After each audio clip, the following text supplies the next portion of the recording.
contracts to fight somebody? Come on. Let's go with it. We are live. What's all this paperwork and shit? That's part of the TV studio. We've been live. That was my understanding. Yeah, man, we've been live. We've been live for a while while what you're kinda- what running kinda around get-up back there Diego with got here headsets with on his and cups? shit. I'm not sure. Did somebody serve you a drink and then I came behind him and served you another? There's water. Diego looked like Bobby you Brown feeling in My water? Prerogative back there with his headset how's on. that, Howler? It's been actually pretty good. It's been about 2 weeks since you've been here. Where you been, Diego? It's You've bullshit. been getting massages? No, unfortunately, no. 2-on-1. 2-on-1 I'm sorry, You've been look. getting massages? No. Okay, listen. Yesterday was his birthday. Happy birthday, sir. You don't look a day You over know 67. You had a massage yesterday. Don't choke. Don't see choke that on that face? drink. Are there nuts in his drink?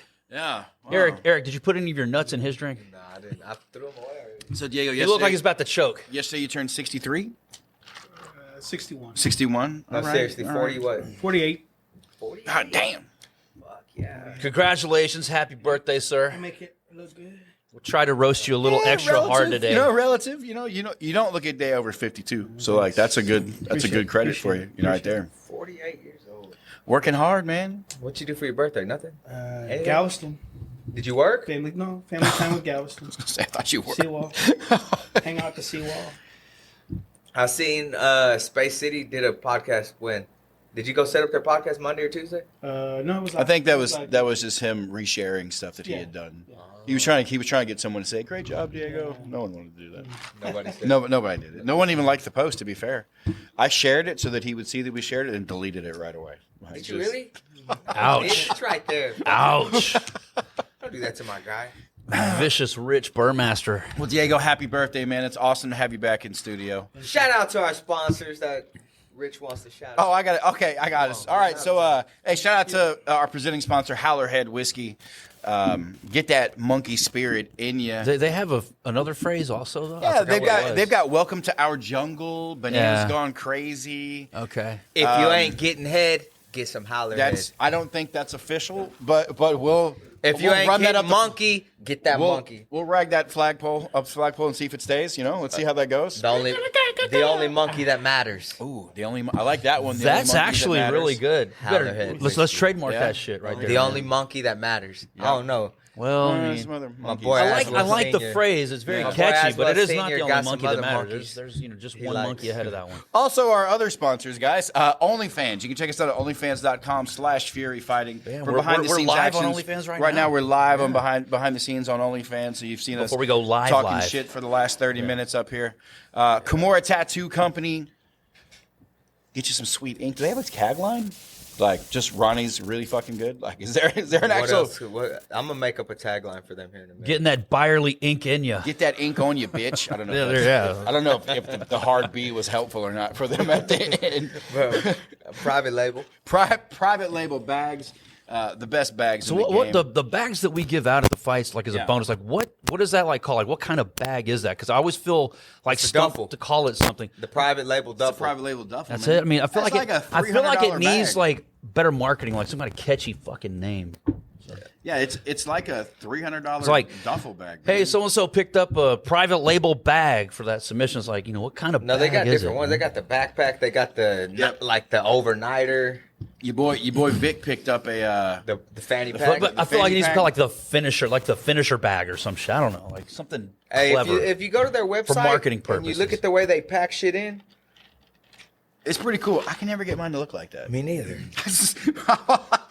Me neither. I could just be dumb. They bring in ringers, man. Those are like staging ringers. They got professional packers in there. Yeah, I don't feel like that's how you're That's really. what she said. Right? That's Yeah. like I they don't get feel the like people that's that how make the you're really McDonald's supposed to pack. hamburgers look good. They get them to come in What's that and one stack called? the bag just right so it's Just duffel. photogenic. Platinum Series duffel bag, baby. See, there you go. That- Platinum that Series all duffel red bag. one, huh? That's I like this green That's one what down I here. need to know whenever we're passing those I like bags this out in green the one. I got cage. that one, the jungle. Everybody on this Fury staff should have a private label bag. Yeah, they should. Yeah, we should. Stand by. Who doesn't have one? These Me. two probably. I'm holding my own bag. You That's all I don't got. have anything? All right, y'all are gonna have private We'll make label it happen. bags. We'll make it happen. Jacob, you hear that? You hear that, We need some Jacob? private label I'm bags. texting you right now for when you 5'7". watch this We shit need him next for week. 5'7" too. Don't forget 5'7". I need the platinum if you get- series, whatever. If you could give me we one were of, talking these about. green ones, that'd be dope too. Like, not these guys, but like maybe a waist sling bag. No, Yeah. surprise me. Green bomber bag. I'm down for that. You know, surprise Fuck me. you too. Put a little something Rich. extra in there. Hey, also check out Space City Collective for the best in gear, the best shoes in the game.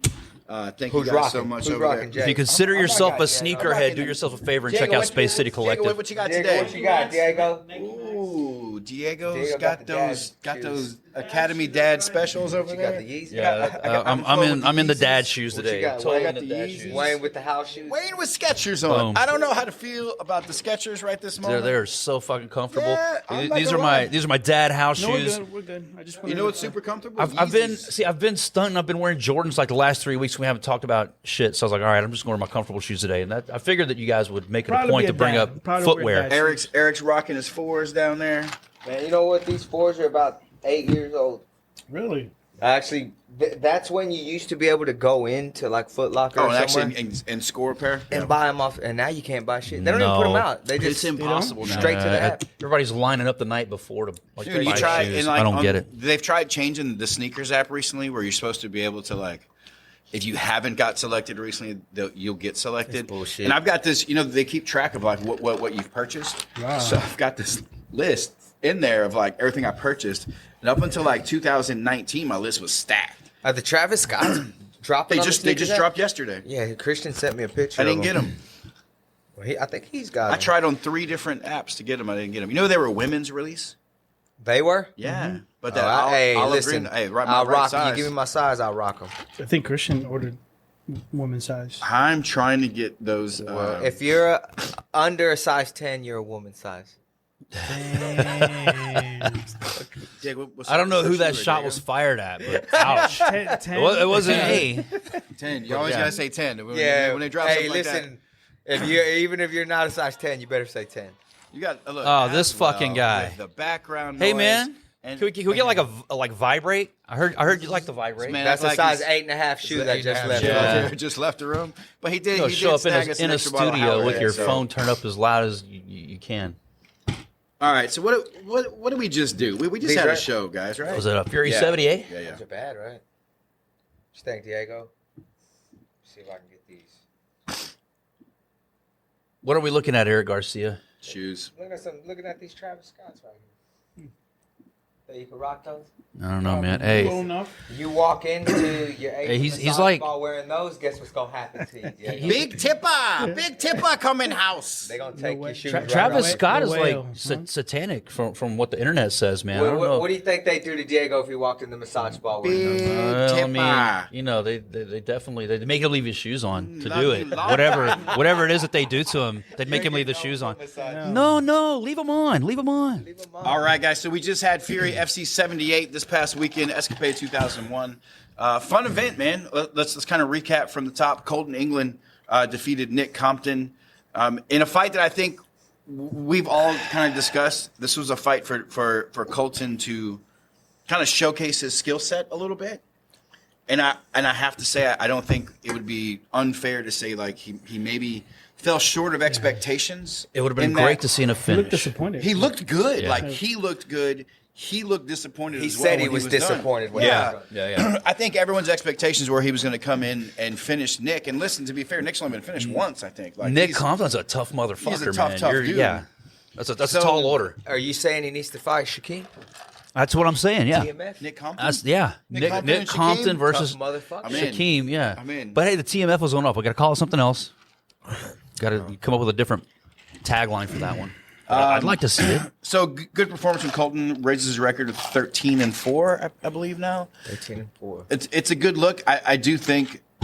I think finishes. You got to have finishes. This is a good example of you've got to finish people, and you got to finish people in the right place too. Like going to a smaller promotion and getting a finish is not as big as coming here and getting a finish. Like you finish in the main event on Fight Pass with the world a good watching. look. It's a big difference. Who would you like to see Colton fight next? First, Wayne. I don't know. I don't have a name off the top of my head. Man. Rich. There's a few names. Well, I don't know. If I want to watch him fight, I'd like to see him tested against one of the bigger 155ers. If JJ Okanovich was still around, I think that would be a good matchup for him. I mean, honestly, I'd like to see him if Tedrick Macklin had a little bit more experience without trying to knock off one of our prospects either way. Michael Murphy. Michael Murphy's a good fight too for him. Okay, man. So the thing with Michael Murphy, though, I feel like if you look at Michael's last 2 fights, he got taken down and laid on. He did. Right when he starts throwing. He did. And Colton is strong enough, and he has a similar style to what Markel did to Michael.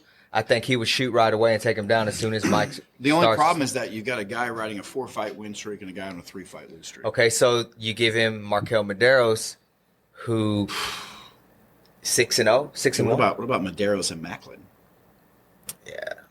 That's the problem that we run into as well. It's like we have all these guys. I feel like Colton needs to beat one of these prospects in order to get the look to go back. I think if he was to beat a Macklin, beat a Medeiros, I don't think beating Murphy's going to do it for him. I don't think, but it's a dangerous fight. It's a super dangerous fight. Michael Murphy can finish anybody. I think those are the top two that he would need to face. I think when you look at the 55 division, those are probably the top 2 guys out there currently in our 155. Or you could put him with Nico. I don't necessarily want to see that. I don't want to see it. It's. Now I will say this: we'll get to Nico a little bit further down the line in this. We'll talk about this matchup now. Nico had a no contest this weekend against Junior Maranhão, and I have Morano. And I have to say, his first round, Nico looked great. He That's got him the to the Nico ground. I wanted to see. He was going for arm bars. He was going for submissions, and that was something that we talked about. Up until this fight, he hadn't been. He'd been holding people in position and just kind of waiting for the timer to run. Yeah, when I saw the first round, I was like, okay, so something sunk in for this one. He's back. Mm-hmm. Yep. He's going to do it. But then I feel like he came out for the second and he realized, okay, well, if I get this guy to the ground, he had no answer for me. Let me just get him to the ground. Yeah. And he went straight back to trying to get him to the ground. Yeah. And I left. Checked out. It's hard. Checked out. It's definitely hard. His style. Look, Nico in the first round is a style that I enjoy. Yeah. I would have liked to Me have too. seen him come out and open up with his hands a little bit more, knowing how dominant he could be on the ground versus going straight to trying to get it back on the ground. And I think that's what you were looking for too. Like all right, now that we He know almost we can finished the fight. Yeah. Did he have an armbar lock? Oh, he had a deep arm bar. Yeah, he sure did. I had an arm Yeah. triangle at one point. Like they had a lot going on. It goes back to your point, man. It's like stand and throw, and what's the worst that happens? He takes you down, which is where you want to be anyway. Fine. I'll say congratulations to Aaron Phillips, who looked phenomenal in his fight versus Quintez Sapp. First time we got to see Aaron Phillips for us at his proper weight class, and he looked good. 170. Yeah, he looked really good, finishing an undefeated prospect who hadn't been down to the first round. I think Quintez. So, word was if Quintez won that fight, he was going to call out Isaac Moreno. Well, we'll never know. Not ready for that right now. Now we'll never know. Isaac Moreno did get called out. Yeah, he sure did. Look, Isaac. They get called out, A lot of people look at Isaac and I'd like to see Quintez and Craig Grove. assume that they can just like wrestle him down to the ground. Come on, It man. is a lot harder than that, man. Like, first of all, you got to get through that blender of him throwing kicks and weird crap And he's at got you. a fucking tree trunk Dude, leg. remember when he did the sub hunter out in Edinburgh? Yeah. I didn't even realize it was him. Like we're walking backstage. He's like 200 pounds. Yes, and this dude comes by me like, "Hey, Rich, what's up, brother?" And I always feel kind of bad because I'm terrible. You know you just assaulted. Yeah, you're welcome. I'm terrible. Shout out, Christy. I'm terrible with. Shout out safe. I'm terrible always remembering like names because there's so many cities and so many fighters, and that's constantly what we're doing. And this dude passed me my shoulder. I'm so used to going, "Oh, hey man, great," and I keep on walking like I've got that down. And I take off walking, and I got about 30 steps, and I'm like, "Man, you just kind of blew off Isaac." I was like, "What?" And it was Sigyn. And I was like, "Was Moreno?" He's like, "Yeah." I was like, "That dude looked like he ate Isaac Moreno. That dude was massive." He's walking around over 200 and he's not in. Dude, he's so big, man. And it makes it. And going back now to this Keenan Jackson. Keenan Jackson defeated Craig Grove with basically a bully type of rear naked choke, a one arm putting the pressure on you. Yeah, man. I don't know. That didn't look like the Craig Grove we've seen before in his performance. I don't know how much going from some of the smaller orgs to popping on. He hasn't on fought us. for us in how many years? Man, it's been several. He has not fought under under Fury. This version of Fury, like it was back in the day. Fury, if you go past 2 years, 3 years, it's not the same show. It's completely different. If you go back to probably 2017, just off the top of my head, it's probably For been Craig? for Craig. and we started making a real transition in like 21. Yeah. Yeah. But it was good to see him back, you know. Yeah, for sure. It was good to see him back. I think he knows what to expect now. Yeah. So, His last fight was 2016, Fury 13. Yeah. Okay. So Like that was a completely different. So he went Fury 13 to 78. Yeah, that was in your backyard, right? Fury 13. That was in your backyard. That was in your backyard. Oh my bad. The trailer park. My bad. Yes, Yeah, you're trailer right. park. You're right. It wasn't at the I palatial think it was estates. Texas I'm City. sorry. No, I'm joking. Sorry. There's a Booker T's. It wasn't Booker T's. we never ran there. It's too small. We were up there with TASW. Hey. Cypress VFW for TASW. But hey, shout out to Keenan Jackson, April man. Great, 29th. a good finish, first round. He's not a guy who can call out Moreno, as he's already lost to Moreno. I think there's some interesting matchups out there for him. We already talked about Junior and Nico. Jacob Silva. The little animal. Listen, Doing the damn thing, know he's booked. man. he is. Yeah, he's fighting in June, right? Yeah. I mean, each of his fights I kind of look at as like a gift at this point because I almost expect him to retire after any one of them. But he always says like, nope, I'll be back, Man, I'll be back. I'm going to get him to a big payday before he retires. I hope so, man. I look forward to seeing That's that. the goal. Yeah. All of his fights are exciting, man. That's the goal. I've been lucky in that I was there for his very first amateur fight, and I've been at almost every one of his fights his entire career. And the Jacob Silva that walked in and fought the first night I seen him. With Joe Trevino? Yeah, with Joe Trevino at the House of Blues for a title. His first fight was for a title. Yeah. I don't know if people realize, like, when it comes to amateurs, during his amateur run, he fought for every title. Like, every title he either had or he fought for it. Yeah, he held the Legacy belt. He Yes. held the Cage Combat one. And he never stopped. The style that CDM he had Promotions belt? never changed, and that he had this crazy endless gas tank, and what seemed to be power that didn't make sense at 125. Like, as he was shutting 125ers off before really Would he knock anybody in you the out? city was. Would he knock me out? Yeah. No, I love Jacob. Nah. He's not gonna knock me out. I don't think he's gonna knock you out. You think if you stood there with your chin out and he swung and hit you, he'd knock Listen, you I out? think Jacob probably hits hard enough that I'd probably have a bad day. Anybody- I'd probably have a really Anybody bad dumb fucking enough to headache. do that Like, deserves to get knocked out. I'm probably going to Well, take I'm a just knee saying, and tear up you're a talking about Yeah. a 250-pound man Yeah, versus yeah. a He's got that kind of knockout power. 125. Yeah, but he's got that kind of Listen, power in his hands. I don't think this is the type of like task we want to put out there in the world because I'm talking about, Dude, hey, so I I'm see talking a about bit. Hands behind your back, slap box. I mean, that makes no sense. Why So would I do after that? Jacob's done fighting, maybe we bring him in. It could be a segment of the podcast. You know, like Listen, stand there I'll like tell you, Eric's I talking think about. I got a good chin. Take a shot from the I'll animal. tell Jacob's you- not knocking me out. I'll tell you right now, if I was making a list Pillow of one- hands, pillow chin. if Rich. I was making Ooh, No. shots fired, Rich Burmaster. If I was making a Ouch. list of 125ers that I want to take just a clean, unprotected shot from, he's not at the top of my list. You know who's at But- the top of my list? Sigin. Vic Gonzalez. Vic Gonzalez? Boy, Vic. Pillow hands, Vic. Go ahead, punch me Pillow all day, hands, Vic. Just don't let him get your arm. Punch me all day, Vic. But I'm just standing there. no, Del I, Fuego. I don't feel like a flyweigh's gonna Knock you bother. out. No, Yeah. no. I mean, it's All right, let me again. ask you this. Hey, goddamn, we got to put over our talent. We're gonna go down the roster of who. All right, I'm gonna start with you. Hey. All right, Zach Reese. Zach, hey, I'm out. All right, Yeah, at no what thanks. weight class do you go? I'm not no more unprotected shots. At fucking 45. There's some Ain't no monsters at 45. I'm not letting any Look, 45. Oh, I ain't, hey. no, I'm not. What I'm saying is I'm not letting a 45er punch me with my hands So you're down. saying you would do it for Cameron Smotherman? Yeah. Yeah. Hey, as long as he lets me give him one back. What about Jacob Romero? Oh, yeah. What about Jacob Romero? Abdul Kamara? I think I could. I would prefer to take a fucking hit from a 35er over a 45er. Well, for sure. That wasn't. Yeah, I'll handle it. Listen. Hey, I realize you have Eric, these two sitting over Justice No, I'm being Torres. honest. Eric, Justice The reason Torres. listen, the reason I say this is because those dudes walk around at the 45ers now walk around at the same yeah. weight that I walk around at. But are you taking an unprotected shot from No, Justice Torres? I'm not. Michael Aswell. Oh. That's a terrible Hey, idea. I just watched him fucking knock out an ex-teammate. Okay, hey. No, Hey, I'm not doing that. Aswell Sr. Oh, yeah, I'll take it. Hey, after I give him a couple margaritas, then he can do it all day. Yeah. All right, hey, so Hey, Margarita my hands. question was, would you let Rain Guerrero punch you unprotected? in the face? Yeah. Yeah, okay. That's fine. Hey, Rich gets off of that shit. That's half his OnlyFans shots right there, man. Hey, Rain will knock you the fuck out. Yeah, listen, I did. You asked, would I let her? Yeah, I'll do it. But would you, would you fall down?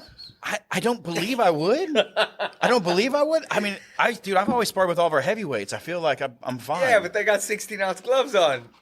Yeah, but they're 250, That don't 300 matter. pounds, man. And you're protecting yourself. Not always. I've got a tendency of forgetting what I'm doing. This unprotected segment brought to you by Trojan. Hey, so again, a shout out and thank you, man, to Valtrex, Jacob too. Silva for all that he has done. That was a great No, night for him. Valtrex, man. Every night that we see him, you know, like in his own mind, he's like, maybe tonight, who knows? This could be the next one, could be the last one. You never know with him. I don't think. He told me he's you got said, 3 or 4 more, at least. as you said, we have a list of guys who like we'd love to get them big paydays before they're done, and we're actively trying to do that. You know, like please don't ever be fooled to think that Fury's not about the fighter. We're about the fighter and trying to help the fighter. So we want to get these guys, Jacob Silva, you know, Michael Murphy, some of his other guys. Like, man, I'd love to get you a big payday. Ken Glenn. Like, I'd love to find like Those a dudes big. deserve it, man. Yes, They for fucking sure. shed a lot of For blood. sure. So again, thank you to Jacob. Still one of the best, most entertaining fighters on the roster in the world. You seem motivated still. I talked to him. I talked to him a little bit last night, and he's like, "Y'all should have made me the main event, because after me, every fight was boring as fuck." I love that. That would be nice, man, but we can't have him in the Hey, main now event listen, every the fight. the Yeah, fight I'm before there him- for the it. fight Let's before go. Him was not. Maybe knockout of the year candidate Jacob Romero finishing Jose Mercado in about 45 In seconds. devastating Yeah, fashion. so if you look at that main card, the 2 flyweight fights, Oh, they were the best. They were the most were the most entertaining, exciting, by man. far. Yeah, By for far. Jacob Romero, is that 3 straight knockouts for him, or is it 2 straight? 2 straight in under a minute. He's got some sneaky power in that weight class. A little bit scary moment. You know, the way Mercado fell, his head kind of clanked against that cage as well. Yeah. So we had the impact of the punch, the cage, the mat again. And he was out for a hot minute. Mercado's really good. Like, I was looking forward to bringing him on, Yeah. and I was like, Yeah. man, this kid's gonna go out there and perform. Just Had got an off caught. night, man. He just got caught. It happens, man. I talked to him Monday, and he was like, bro, when can I come back? I love it. He's got a suspension for a little bit, but yeah, he's got to we're bringing rest him up, right heal back up. in as soon as he's ready. Look forward to seeing him back as soon as It's he can. hard. It's hard because when you look at these guys, is this him right here? Yeah. That's it. Yeah. His last fight before us was Combate, right? Yeah. Oh, his peak. It was peak. But, you know, he had only had 1 fight with us beforehand. He fought Eddie Fryer. But that was beat him. 2019. No, he lost it. Fry He Ray. lost to Eddie? Split decision. Yeah, it was a close fight. Where are these other fights at? Oh, he's been at peak. He's been at peak. In It Combate. doesn't matter where the other fights are at. But there is a difference, and we have seen where we will get these fighters who come to us undefeated or crazy win streaks, and then they go on these bad losing streaks, and we have like management upset with us, and we're like, dude, listen, like, Yeah. it's I mean, we gave him a super fair fight. yeah, Yeah, it was 2 and 4, something like that. yeah, 2 Isn't and that the 4. I mean- responsibility also of management to make sure that they got a Yeah. fair fight? Man, So- but I strongly feel like if we bring a guy into Fury and bring him up through Fury, when he leaves Fury, He's going to be a better fighter for I it. mean, Yeah, if you should be think about ready. it too, we added this fight to the main card the night before. Yeah. And, Right. Sure, and yeah. you know, Eric and I were going back and forth about who we were going to bump up, and he was like, "Listen, Romero and Mercado are going to stand each other and bang." Yeah, we lost You know, our and that highly was- and it was- anticipated main event. It was and like had to that replace right it, yeah. away. Bam, here we go. Like it's of course we're going to take it. And, Yes. and they 30, lived up to how it. long was it? 30 seconds? 34 seconds? Some fast like It that. was under a minute, yeah. Hey, also shout out real quick, Trayvon Coker with the knockout of Kevin Kent. Trayvon is one of my favorite guys. Yeah, same, dude. He's on my Cam Smotherman list, dude. He's Just one of like my favorite dudes. solid, Did you see him good dancing kid. with everybody afterwards? Yeah. That was a cool celebration. Yeah, But I did not, Did but- you watch his face during the fight? Doesn't change. Nothing, bro. Doesn't change. Whether he lands or gets hit, Yeah. same shit. He looks like a young Kanye West. Well, Kanye West had hands. Yeah, I could see that. Mm-hmm. All right. Would you let Kanye West punch you? Oh, all day. Oh, twice. You can have 3 shots. I don't care. Just give me some more Yeezys. Hey, Jacob Berry with a big knockout of Ricardo Canales. That was impressive. Yeah. That was impressive for his first time. Ricky. First time down to 45. Hey, shout out to Ricardo. I'm sorry your brother got more love, but La Bamba was a great song. So shit was dope. Hey, what about Abraham Van Houten? Is it Hooten or Hoot? Hoot. Abraham Van Hoot. Aquaman storms in. Want to know Aquaman, like the most beautiful man on the card. 3 rounds, 4 rounds. It was going to be. It was the 3rd or 4th round. 3rd round? Yeah, I didn't bring my notes. I don't remember, dude. Hey, he took a fucking beating. He did. Yeah. He was took bloody. a beating. And he was Listen, giving it to back. be fair, who reffed that fight? Joe, I think it was Joe, or I think it, Joe or Jeff. I was thinking. I think it was It Joe. was the Dallas guy. Oh, Aaron Menard? Was it Aaron Menard? Aaron Menard. Yeah, so to be fair, I personally feel like it was stopped way too early. Because they let...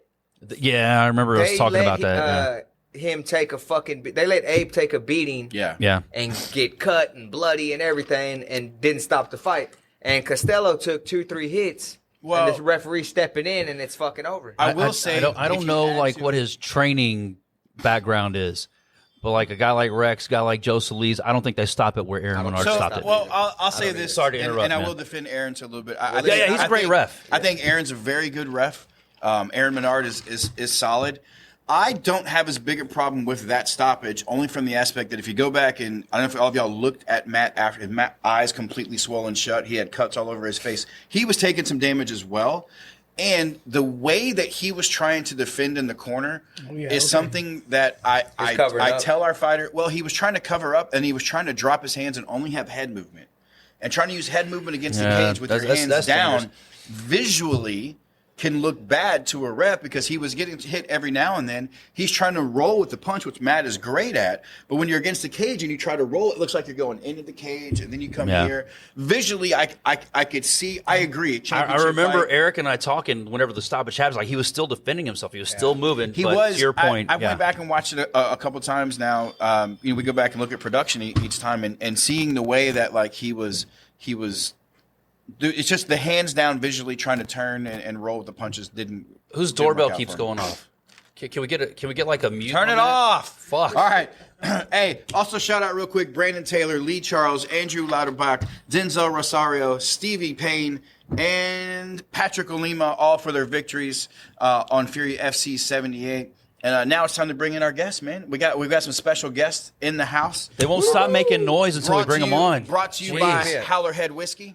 Make sure you need to stay over here. Pull you up a store right here. I got you. Make sure that all right, we got Mr. Legal. Welcome in that legalized Tuggies. Justice Torres legalized Tuggies.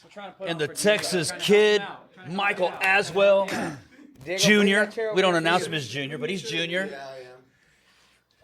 This is Aswell Metro's Senior. finest. What's up, brothers? Good to see you, man. Everyone knows Senior. Everybody knows Senior. Especially down on Montrose. I don't know if that's He's paying no attention. He's over there on his phone doing He's like, business. Dad, what? Aswell Management over there handling business. What goes on? Hey, you do your thing, Dad. You do what you gotta do. You know, I ain't mad at you. Come on. Selling them tables. What's good, fellas? Nothing much. Top 135 or 145er in the state joining us right here. You got Eric Garcia getting a refill over there. Hey, do you guys? Hey, y'all have plenty to drink over there? 145ers, baby. How are we doing over there? You want to Undefeated. fill me up? You can fill me up. Undefeated Kings in the house right now. 14-0 combined record for both of you guys. Come on. Let's go. Man, and honestly, 2 of our top prospects, you know, in the nation. And it's easy to say, like, man, look, I don't know if y'all guys realize this or not. Your top prospects in the world. Not like in the nation. I'll take it. Top prospects in the world because we are a worldwide organization. You know, Eric handed me this cup for a reason. You know, when you look back, how long I don't know have whose you cup been this training is, but you're together? drinking a man pour. When did you start? Back in 19? 2019? Yeah. So 4 years? You started in Kingwood. Yeah, I started at Kingwood Gym, yeah. Tom McCusker? Yeah. What's the deal? Yeah. Whose cup is this? That's that. Justice. Justice Torres, welcome to the club, brother. Hey. Shit don't come out Hey. once it starts. No, when he gets to the bottom. You got the Leggett pour right there, man. All right, so you guys have been training together for 4 years. When you look back, can you believe it? Look back 4 years ago where you guys are at. Would you believe that if I told you, hey, 4 years from now you're going to be 7-0, each knocking on the door of the UFC? We gotta go. Like, No. where would you see that when you look back now, like at training when you first started? Well, whenever I started, you got to think that How you hold it? you got to hold it. Yeah. Okay.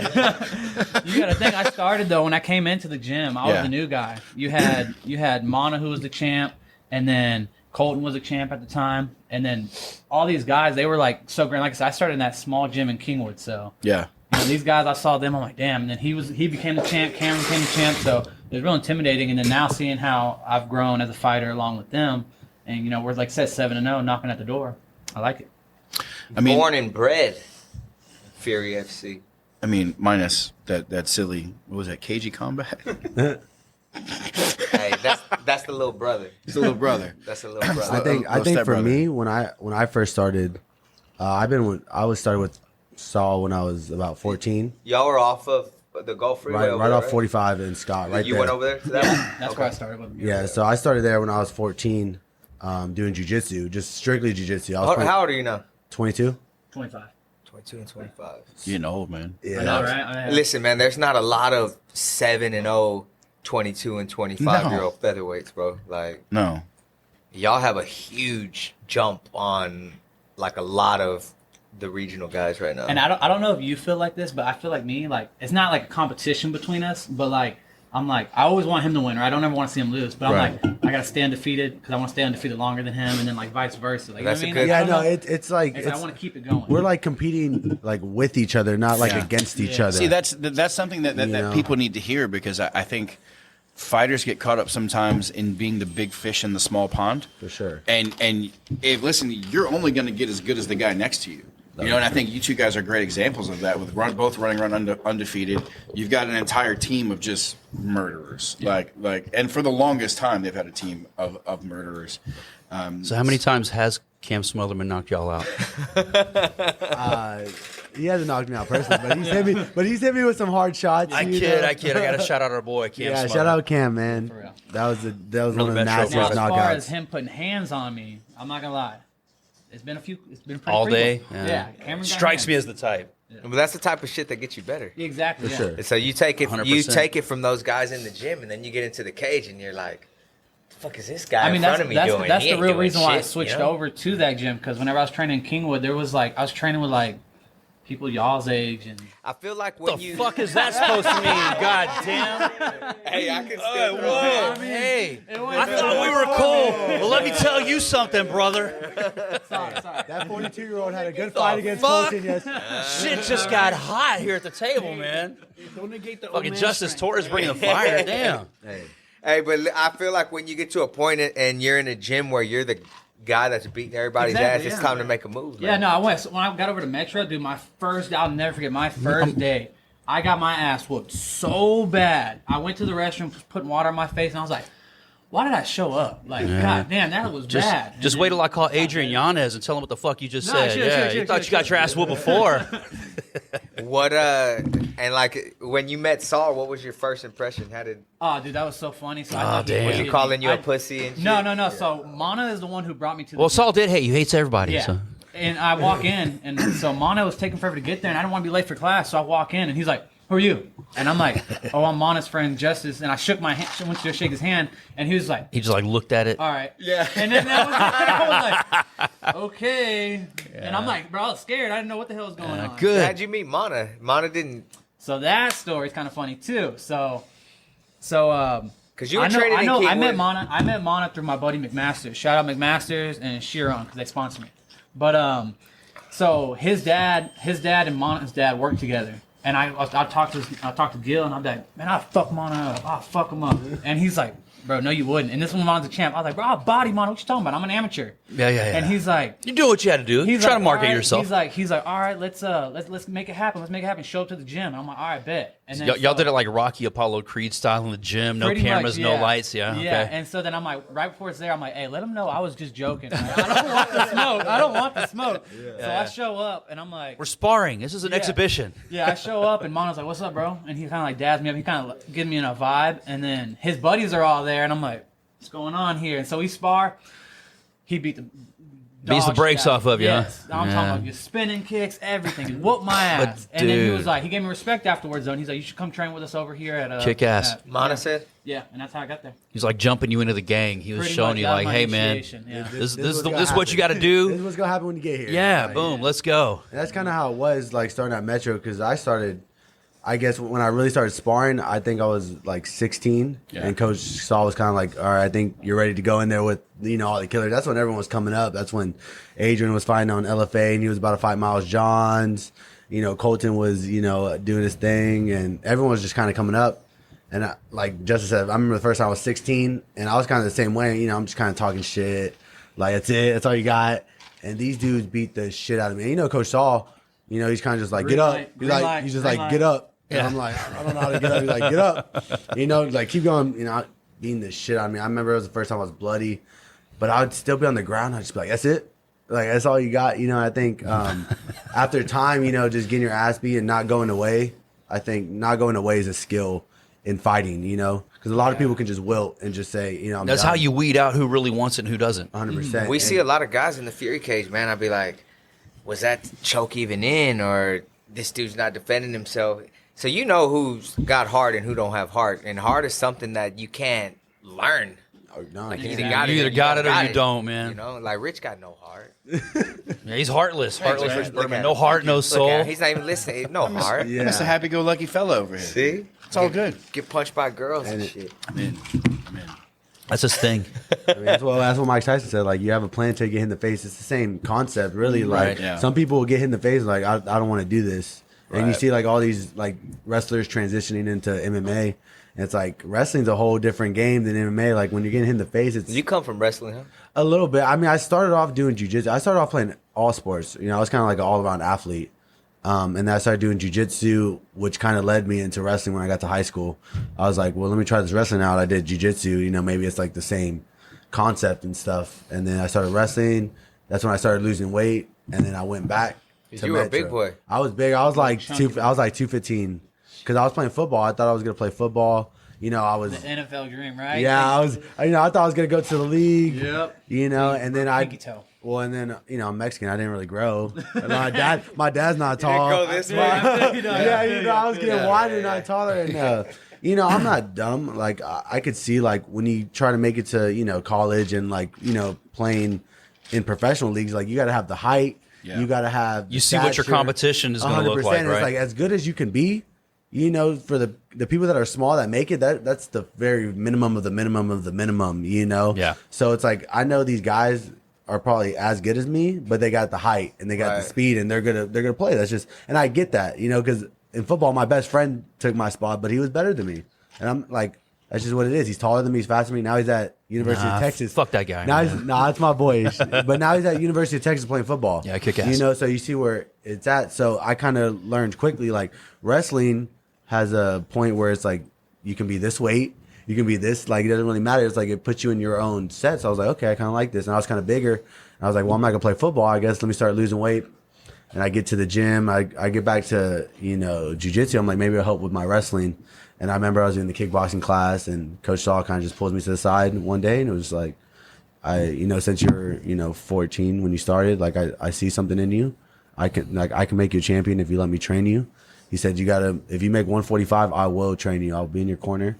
And from that day forward, I was like, let's go. I talked to my mom. You got him pulled up? Yeah. I talked to my mom, and every day she would make food for me. This is before keto was a big thing.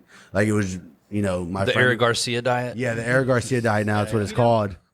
This is before it was like right mainstream though. He's keto annoyingly Latino. keto. That's the keto. Yeah. That's the keto. The keto Latino. But this was before it was mainstream. This was before it was really a Right. thing. But you were doing it. And my friend's like was studying nutrition in carb. high school, Low and so he was carb. like, "Let's do it." We're wrestling together, and my mom just got a whole cookbook of it, and with every single day, this is what Well, it I was eat. kind of like the Atkins diet. Yeah, 100%. It was the It was same the thing. Atkins That's what diet. she told me. She That's was what like, Aswell Sr. does. The Atkins. Yes. The The And Atkins. it's crazy because I lost like 30 pounds in like a month, maybe. Like it was so fast, you know. And then, you know, I was training every single day. I'd leave school. Like at lunchtime, I'd go train with Coach Saul. It'd be maybe like me, Colton, and one other people, you know. And he would never let me hit pads. He would just put me on the tire for like 30 minutes. He was just like, go back and forth on the tire, weight distribution. And I would just watch them hit pads while I'm on the tire. And then he'd make me do different things. But I could never hit pads. And I'm like, man, I cannot wait to hit pads with him. And one day he let me hit pads. And I started throwing. He started smacking the shit out of me with the pads. Smacking the shit out of me. Yeah. Put your hands up. Put your hands up. And from there, I mean, just the one-on-ones with Saul, I think, really just changed my game and just changed, you know, like my learning. I just learned so much quicker. I would leave school and go back to school. And then after school, I'd go to wrestling practice and go back to the gym. And it was So you fell in love with that shit. Oh, my God. He made his so amateur hooked. debut when? 2018. Yeah, I was 17. Yeah. In May. It was in May, right after. So obviously your dad signed a waiver to let you fight because you weren't 18 yet. Yeah, so yeah. We needed, That was at Fury FC 24. Who did he fight? Max He Lemus. fought Max Lemus, Oh, I remember that fight. who I was was supposed to fight him for the title, right? Max was an undefeated purple belt. What happened to Turning him? so brown, turning brown. Max had been. I don't know if everybody He knows. was at the so, dark like, side, and then he went with Bob, right? He had been training for years before that Yeah. too. Like when Yeah. he was a kid, he had shown up to our to I think Militich Fighting Systems toward the end of that time. Like his dad would bring him in. He was just a little wrestling kid, and like he was really good. Like he was pretty impressive. So when you debuted against him, I think he was already like 2-0 or 3-0. 3-0 with three Yeah. first-round finishes. Yeah, he was good, man. Well, I remember Jacob comes to the gym and we're kind of like trying to give me a fight, and Jacob's like, "Well, I know this kid Max Lemus, 3-0," and I'm like, "I don't give a shit." Yeah, And I'm he 17. didn't I'm care. 17. I'm getting. You had that And chip on your honestly, shoulder. You don't give a I'm fuck. getting my ass beat by all these He pros was in beating here. Max's ass All until the- he got choked. Oh yeah, Like, yeah. I was the piecing dude was him up. bleeding and everything. I was like, holy shit. Yeah, and then Max came back out of nowhere. I and go got, like, well. I wow. go in there and Coach Saul was like, "Just throw the 1-2, 1-2-3, 1-2-3-2, nothing else." I was Yeah. like, "Sounds good to me." And he was That's just all I doing did. 1-2s, 1-2-3s, 1-2-3-2s. You know, trying to get. It was my first time trying to get a feel of everything, and it felt good. But I kind of fell into like that wrestling mindset where it's like I'm okay giving up my back. Yeah. And Yeah. he's like a purple brown belt. You know, he got that in quick. And then I remember after that fight, I was kind of in the back, and I was a little upset. You know, and coach was like, "Why are you upset? You know, you had a good fight. You know, your people still love you. Yeah. Like ain't nothing gonna change. They're here for you, win or lose." He's like, "Go see your family. Go tell your people you love them. Tell them thank you." I was like, "You know, you're right. Like, what am I? Great coaching, I'm like, man. what am I got? Like, what am I upset about?" I mean, at the end of the day, if that fight would have been he said you were beating his ass outside You of know the what I'm cage, saying? Yeah. like, and there would have been no separation in round and shit, Yeah. and you would have just been, the fight And would have that's been what he over. said. He's I like, mean, "Yeah, it was a good fight." He's like, "But now you know what to work on." And I remember for the next like, dude, 3, 4, or 5 months straight, I literally was rear naked choke were on every it. single day. Rear naked choke defense. Rear naked choke defense every single day. You learn to defend it. Oh, I mean, yeah. that's one of the things that, like, I know I talk to our fighters about all the time is that, listen, these amateurs doesn't fucking matter. No. Like, no one cares. If you're the best amateur, great. It's just as good as being the worst. Because once you turn pro, it's all washed, and you start over as a pro, and, you know, like, this is all learning. So take the hardest fight you can, and you each took some hard-ass fights. I mean, your Yeah, first looking fight at it. was Gabby Etcheverry. Bro, I'm not gonna lie. I thought you set me up that fight. I thought you set me up that fight. I'll tell That's you what he why. does, I'll tell huh? you why. Look. I'll tell you why. So the guy I was supposed to fight missed weight. who was it? I don't know. Some guy who was actually from Mona's gym. He missed weight. And then, Jose Gutierrez. Yeah, he came in. We were fighting at like 55, but I think he came in like 62. Okay. And then Your were like, recall well, is sick, sir. I have this That was 40 at weigh-ins? Yeah, and you're like, I have this guy named Gabriel Echeverry, and you know, you can take the fight with him, and I'm like, well, I've only been training. Mind you, I only was training for like a few months at this point. My first amateur fight, I think it was like 3 months maybe. And he was like, I was like, all right, does he have the same experience? And you're like, yeah. And I mean, he was a debut. yeah, no, I had literally been training MMA for 3 months. You were with Tom? Well, Yeah, for you know, 3 months. he'd only been training for 4. Nah, that's what he said. That's what he said. He was a karate Bro, He guy. had been training all his life, dude. Yeah, And yeah, I was like, whatever, and dude beat my ass. Karate fighter. But look, hey, like you said, you gotta take the tough fights. Don't say Yeah. it's amateurs. Just take a fight. It doesn't matter. Exactly, it does not matter. So He actually went to 35 now. yeah, He's a 35er. Yeah, he But I trained- mean, he look trained at at this Heritage shit. with us Two now. fights later, He's you're good. fighting Dakota Hope. yeah. I mean, the fight before that, he fought Chris Tovar, is like 6'6". I know, this That dude is tall. so tall. And he Bro, I remember I was looking up at him weigh-ins. I was like, this motherfucker here. Yeah. Yeah, then he fought Dakota Hope. And Dakota's undefeated still. Dakota's right? undefeated now. He's undefeated. like an No, he's 8. 9-1. He's got A one 9-1 loss. featherweight. Yeah.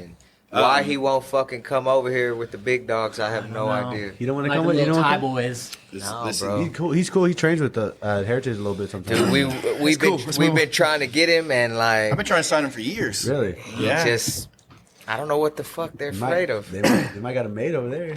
Probably giving them that big money over there. I mean, Hey, if you let me have a 9-1 featherweight and the dude's not in the UFC yet, there's a fucking problem. yeah. I Facts. feel you. Facts. That's a problem. So why is he 9-1 and he's still fighting for a promotion underneath Fury? Fair enough. Fair enough. Doesn't make sense. Fair enough. So at what point for each of you, because y'all started around the same time, 2017, 2018, like y'all were pretty close when you started. When did you realize that, like, oh shit, I can do this? Like, I'm pretty fucking good. I can actually do this. Yeah, because obviously I don't think was UFC always a goal. No, like He was like, "Let me I was, try this I was shit like, out I and was see like where it him. goes." I was playing football, Yeah. and then I realized I'm not going to the league, Right. and I was running track. I was on But varsity. you are super tall. Yeah, exactly. I'm super tall. You're a giant. Are you sure? I'm enormous, yeah. So then I started running track, and I was doing good. And Yeah. I'll never forget, man. I'm running, and this dude hawked me down and was talking to me as he passed me up.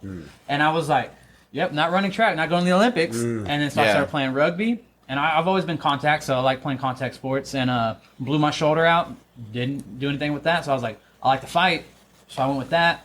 And I think it was after the Dakota fight was whenever I was like, I can, even though I lost, I was like, Y'all went to the decision. yeah.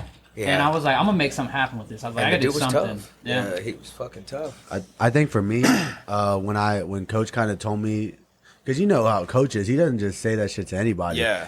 And It's he's rare to get a compliment in the first Oh, place. 100%. Yeah, from Saul. You know, every time he would tell me, Yeah. he would tell me not bad today. Like I would take that as like, oh, I had a great day today. You know. Yeah. So he kind of when he pulled me aside and kind of looked at me, and you know who he is, who he's trained, where he's been.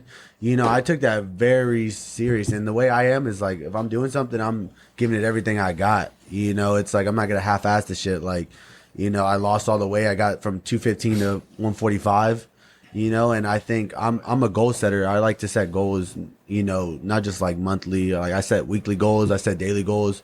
So I kind of set, you know, these goals for myself when I was 16 for, you know, from days, weeks, months, years to like even a 5 years. So for me, like that was always the end goal is like, this is what I want to do.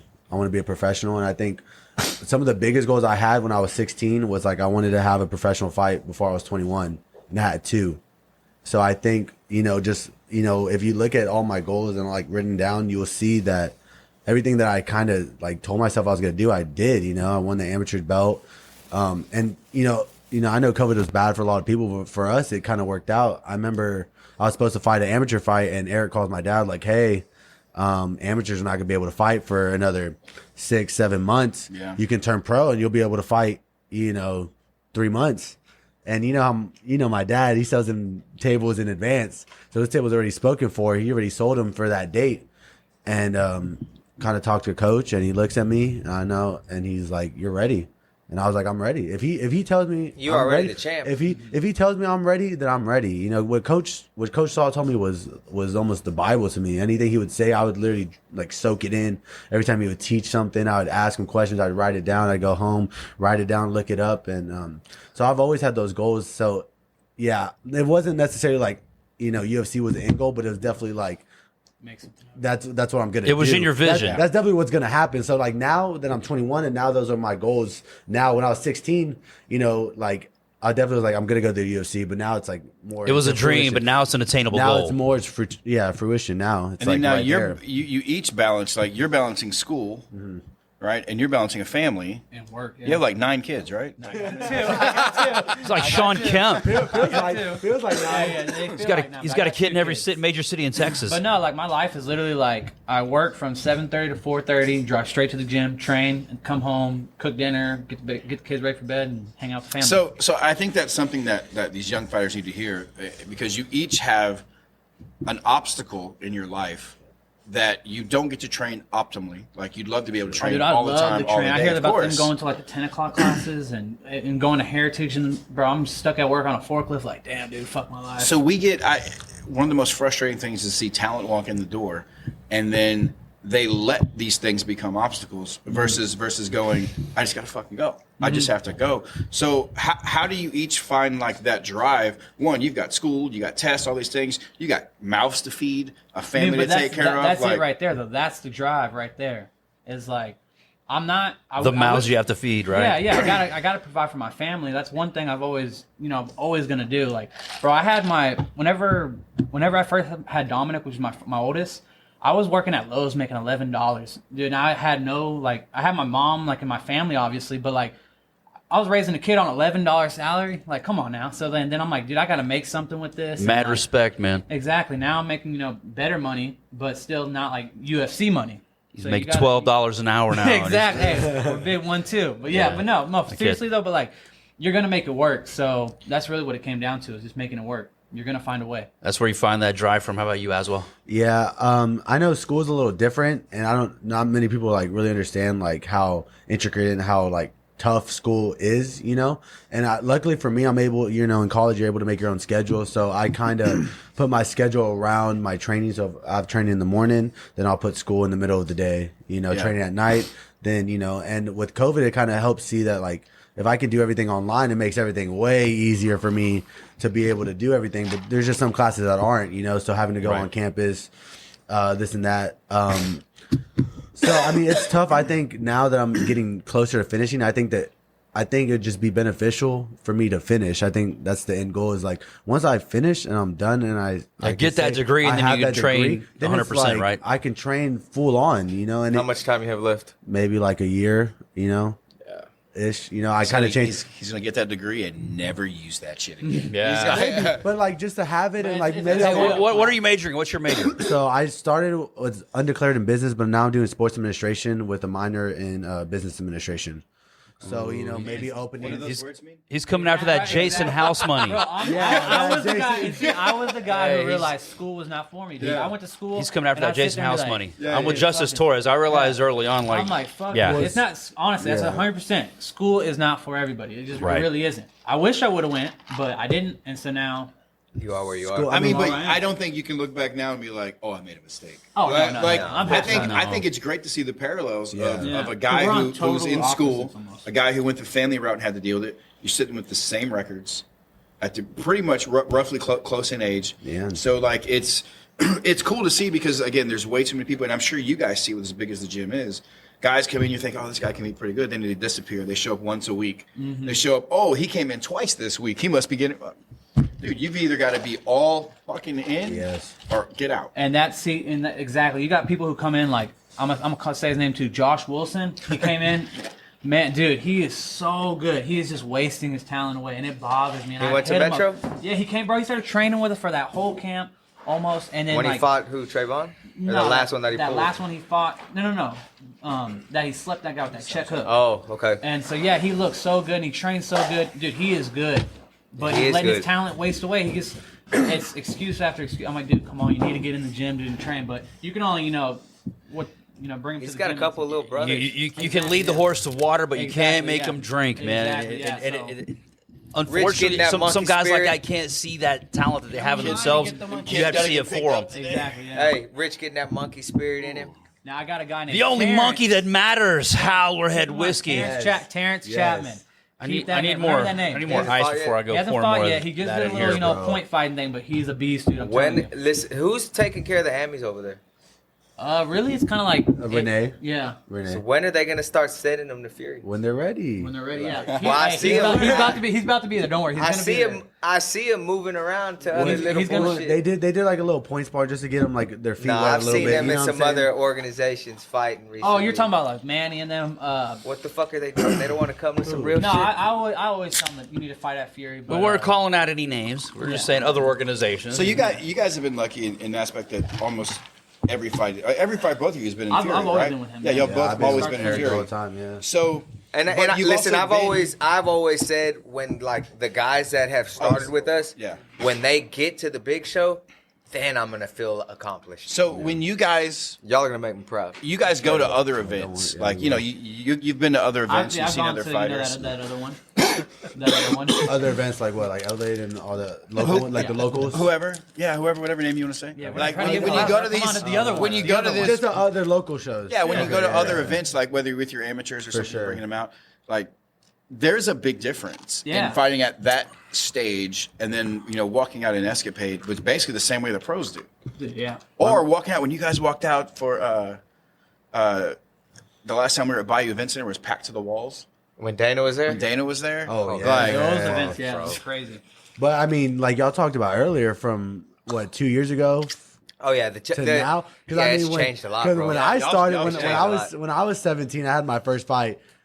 It was kind of like different. how they're doing it now, Right. and it takes time and it takes it was 7 a people lot of in work. Eric's Like, backyard. I mean, I mean, the line like respect to Eric though. From I mean, like literally, I've seen it since I was 17 to where we are now. It's a whole it's people come different. up to me and they say, "Dude, I thought your show was gonna I tell them to the fight and they're like, I thought your show was gonna be just some rink-a-dink thing." They're like, "That's a whole legit Even to production." even to the tickets. Like when I give them, they really thought I was gonna give them like one of them little rectangle tickets that says, Right, that says the- admit one. right, That's what they raffle- thought they were the getting. raffle- The little And I ones. gave them a ticket and they're like, "Oh, this shit's legit." And I'm like, "Bro, yeah, wait till you come here." And from my wife all the way to like my aunts, my tios, all them. Well, it's got to be something that they're proud to come and say, they're "My like, guy "Man, this is fights legit," here." Yeah. Oh yeah. Every time I have friends or family who sometimes will pop in and they want to come to a fight, and so every time afterwards, it's always the same response. Was like, "Holy shit, I know that's what you guys were doing."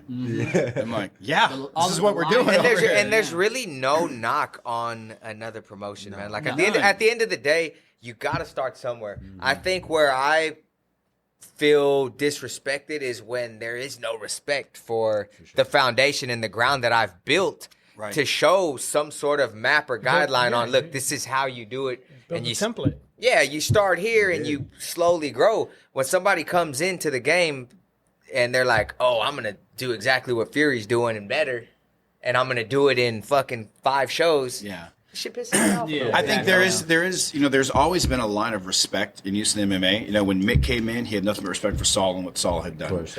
When you came in, you had nothing but respect for what Mick had done, and there's a relationship that was built. The ones that are coming up now, Well, I try and keep a relationship with everybody. man. there's a few who've come to our show. And look, man, words get around. Like, you can't act like you won up to people and you took people's fighters and shit. And without it, we're all going to talk. It's a small world. Yeah. So, like, just be respectful. Right. We, for the longest time, one of our ideals that we're still trying to put together and find the time to do is we want to go to these other smaller promotions and help build them up. Because the more we can get bigger fighters to come in, where guys are more prepared for our events, the better our fights are going to be too. Mm-hmm. So, like Brendan Allen's guy, he's got All In out in Mandeville. My bad, dog. It's Orleans. somewhere. It's out toward New Orleans. Yeah. And so, like, we'll go out there.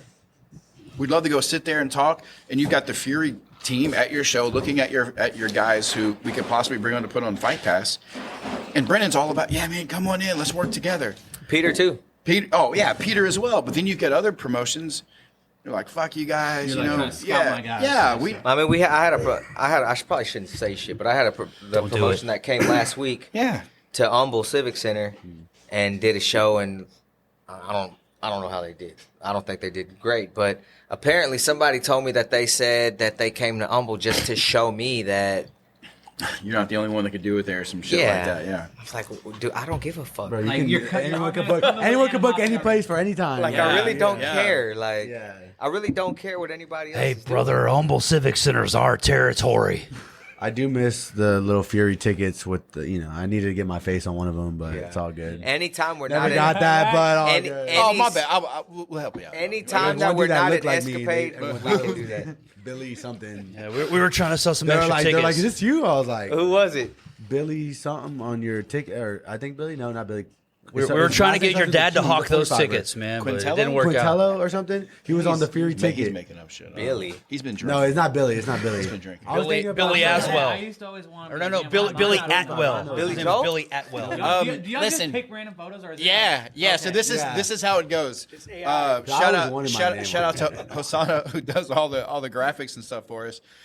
Make our logo bigger We on send her the the poster. information. And then basically she'll send something back, and Eric or I will look at it and go, Looks good. Yeah, it's good enough. Whatever. barely. It's got to happen. I would be so sorry. I'd be like, need it why right am I now. on this I card? think there's And been I'm not on here. there's been like 1 or 2 times where we went like, maybe change this. Yeah. But for the most part, We're like, trying to keep it more general Yeah. as far as the ticket now. Yeah, so yeah, if you look at For a sure, ticket, for sure. it You should shows at least just the put main event. cage At least put the or. main event. Hey, we'll No, make I Well, if the get main it event falls out, then we're Yeah, fucking exactly. stuck. I get, Yeah. no, I get it now. It's cool. we'll get now. some- I'm we'll just get some saying, pictures of just I him should have and been on Torres one like of this them at on- least. Hey, on our fight posters though, our logo needs to be bigger. It's always like Fury, like right in the middle at the very top, like that small. It's got to be bigger. What? We've always got so much real estate on those posters, on the fight posters. Our logo is You always hear that, so small. Hosanna? It's Wayne's got to talking be shit. bigger. And he's talking shit. Wayne's talking shit about your I photo. mean, just a little. I love Hosanna too, but it's like, come on, Well, our logo. I you remember can't for, read one- like for, the 3 fighting fights in a championship row, underneath it. It's so y'all would small. Give us our posters. Yeah. You gave me a poster when I came to like Wayne's, and I looked like half dead, and I had like a lazy eye and shit, and I was like. He looks like a killer. Do you know how- I texted Eric. I was like, "Can you change the photo?" The please? thing is that He we was like, we "I got do you." have to start getting some pictures outside of Wayne's. Okay, Yes, we're- please. Yeah, that's what I'm Yes, saying. Because please. like, especially like him, like he gets like sucked in me. I started to get sucked in a little bit, and like Yeah, but then if we catch y'all fucking 4 or 5 weeks out, y'all are fat as fuck. yeah, whoa. We want pictures that look kind of Maybe like 3 you might weeks or look on something. fight day. 2 weeks. Listen, the abs are popping on weight day. Facts. Right, Fair right. enough, fair Listen, enough. would you rather have sweet abs or and sunken cheeks, or full cheeks and But I'm not so talking about many this is the abs? poster where we're like this, and your eyes are all crooked and shit, and you're like barely trying to. Hey, stand listen, up. I hate to break it to y'all. Sometimes that's how y'all fucking look. Yeah. No, they'll be like, He's yeah. saying I'll you're be just like- not that beautiful. I'll be like, hey, hands down, look straight ahead. Me there. Like, Popeye, relax, dog. What happened? Here's my blue steel. Yeah. I'm like, dog, just look ahead. It's fine. They'll tell. Well, it's really my mom. No one really says anything except my mom. She's like, "You look like a ghost in this." I was Yeah. like, Hey, well, our Mom, moms I are our just biggest cut- I critics. just cut weight Yeah. yesterday. I don't know. I'll show you afterward. We created a poster that never got released, and the two dudes, their eyes, one's looking this way, like because we tried to get their heads together. Yeah. Shit's just we just picked 2 crazy-eyed dudes, man. Like both dudes got crazy eyes, and the shit was it never got released. It never got released anywhere, so I don't mind saying it. Like It's in the archive. it's in the archives. But that I never shit's saw that one. I'm hilarious. disappointed. I gotta look I'll at show one you. now. That shit's Diego, what hilarious. you doing over there, Diego? He's running on empty. I hear got him some tapping. questions for these He's boys? tapping his cup. I do, as a matter of fact. Diego's got Oh, questions. Diego's got questions. my Diego, boy. We're the yeah. only tuggy spots. Y'all want to play? Yeah, You guys see are that? one Us young folks, we You guys are actually one of my biggest. I'm the biggest fan of both of you. Yeah, listen, Appreciate that, appreciate they that. don't go to My get boy massages. D. I'm trying to legalize it for you, though. I'm Wow. trying to legalize Y'all it. don't go to the massage spas, right? Nah, You nah. like to Oh, you guys out hey. for a birthday run. Hey, Junior does. He might be able to. Senior showed me some spots. There you go. See that? So as far as Said rub, I no love tug. the way you guys when you're in there. It's just one emotion. Like Trayvon Coker. What is that? Just natural, or is that because of Metro Fight Club's curriculum and in training style? As far as that, because I mean, just you're. Where does that demeanor come from? Like the calmness. Yes, Yeah. yes. Long ass question. I mean, it's got the happy dad. well, no, it literally comes from like how we train. Like I said, It's his birthday. I He's do trying like to I drag train it out. and when I get to spar with Adrian, Cameron, Roth, him, like every. Yeah. They put like a beating on me. They're always like working me. So when I get in there and I see this guy, I'm like, I've dealt with them. I can deal with you. So it's really just how it comes to the training and I just talk to myself honestly. I think for me, there's like different things when you're going into the cage. You know, for me, I'm always relaxed as possible. I'm calm in there. But when I started training when I was 16, the coach would always say, you know, he's like, just because you feel like a bitch, don't mean you gotta look like a bitch. you know. So like, Nice. It's all shit right there. You Yeah. know, It's all shit. That's a T-shirt right and there, it's man. like, you know, he's right though. Like if Yeah. you get kicked in the stomach and it hurts, you don't want to show your opponent because then you know it's like that Ryan Garcia tank fight. He saw that he got hurt Yep. and he went for the finish. It's the same concept. So when I'm in there, I try not to show anything. Try not to show him no hands. You know, it's like always, you know, kind of hide your ace in the hole almost. It's like because he thinks he hit you with a good shot and you kind of just walk forward and you eat it and he's just like, you know, kind of it throws him off. It's the same concept when we like Can when you we're see their demeanor? Oh, 100%. It's the same you concept when we notice things. stand between rounds. You don't see no one else standing between rounds, but coach always instilled that in us. It's like, you don't need to sit. You're not tired. You're good. We do harder things in this. And you stand up. That guy over there, he's tired. He's sitting on his bench and he looks across from you and he sees you standing. not even breathing, it throws them off and it throws up their psyche a little bit, you know? And it's come from just like Justice said, when you work and you train so hard, then it's like you're not really worried about, you know, because you're so confident in yourself and your preparation that when you get in there, it's almost it's like you're gliding. It's easy a little bit. You know, it's calmness. Not really easy, but it's you're calm. You're so calm, you're relaxed. And I feel when I'm in there, I feel like I'm meant to be in there. It's just another day at the office, right? It's always another day at the office. And people, it's so funny because, you know, every time it's fight day, I'll always call up my friends and be like, hey, like, you want to go get some breakfast? I'm always up early. And they'll be like, yeah. And like, you wouldn't even know I was fighting that day because we're just chilling. I remember one fight, I think it was it was Messi and Mbappe were going at it for the World Cup, and we're eating breakfast just watching this. And you wouldn't even know I had a fight coming up. We're just getting into the match was going back and forth because it's, you know, it is like another day. And it's like, it's what I enjoy doing. It's like, I'll see you in a couple hours. I got to go take care of work. I got to go take care of business, and then I'll come back and I'll see you right after. You know, it's fun. It's what I enjoy to do. Like, I'll cry about it because this is what I love to do. And I try to take, you know, everything I learned from the beginning, you know, from Coach Saul, because that's my foundation. Yeah. Coach Saul's my foundation. I think without him, I wouldn't even be close to the position I am right now, you know, and I'm trying to just grow and be better, you know, as he would want me to. Man, it's been really cool to see the evolution of both of you guys in the cage. You know, I'm lucky in that outside of the referee, I'm probably the closest guy. I'm leaning over the cage, taking pictures. I've scratched a few guys on the head, goofing around. I probably shouldn't. It's hard because he likes to brag about having the best seat in the house. I do. I'm like, damn, he's right in my face. Hey, I'm right there. I'll look up, That's like, the after thing, the round. no, I'll be in the middle of the fight, and I've looked up at you and like, Yeah, I know. That's what I was gonna say. In the last few fights, like I've noticed two things that really stood out. He ate that dude's Like, butt. Dude, we had the OnlyFans sponsorship. It did. Okay? Oh, that was It did. terrible. I was tossed some money to do that, y'all. Don't Your worry. last two fights have easily been your toughest that? fights, For sure. but your best performances. 100%. Like I remember going into the Cameron Graves fight. Like, this is our former champion. You know, Cameron Graves has been training for what seems to be forever and a day. Yeah. He's awesome. And I remember going into that fight going, I'm not sure what the clear path for you to win was. I really wasn't, because I was like, man, Cameron's good. Like, this is a good fight. And I knew you were good. I didn't know how good you were 100%. yet. And then so when you see that matchup, it's when A you lot of came into people the thought cage. you weren't ready for that. Yeah, no. I I saw your instant message. Yeah, A lot of people thought that you weren't ready for that. For sure. We don't. I mean, hide I get it. You know, and when the way you took command of the cage, and you never let off the gas pedal. Like, you just kept walking forward, and it didn't matter what he did. You were going to land your 1-2. You're going to keep it basic. You're going to keep your hands up. And every time he landed some shots, I saw some stuff that he landed. And to speak to you, you acted like no big deal. That's how he no is in the big gym, deal. though, too. Like how he That how was he fought his- that fight is how he's in the gym. That I was can your hit him coming with out something, party, and like, he'll yeah, come for right sure. to me. For I'm me, like, God that damn it, was back up some. like, this motherfucker's for real. Well, I mean, Like, now he's for real. Yeah. if you look at the DMs with Eric, I told Eric, I said, I'm ready. Yeah. Oh, and he's And like, it wasn't like he was questioning. I get it because, you know, like you said, you want to make sure the prospects are coming up. Yeah. You know, right?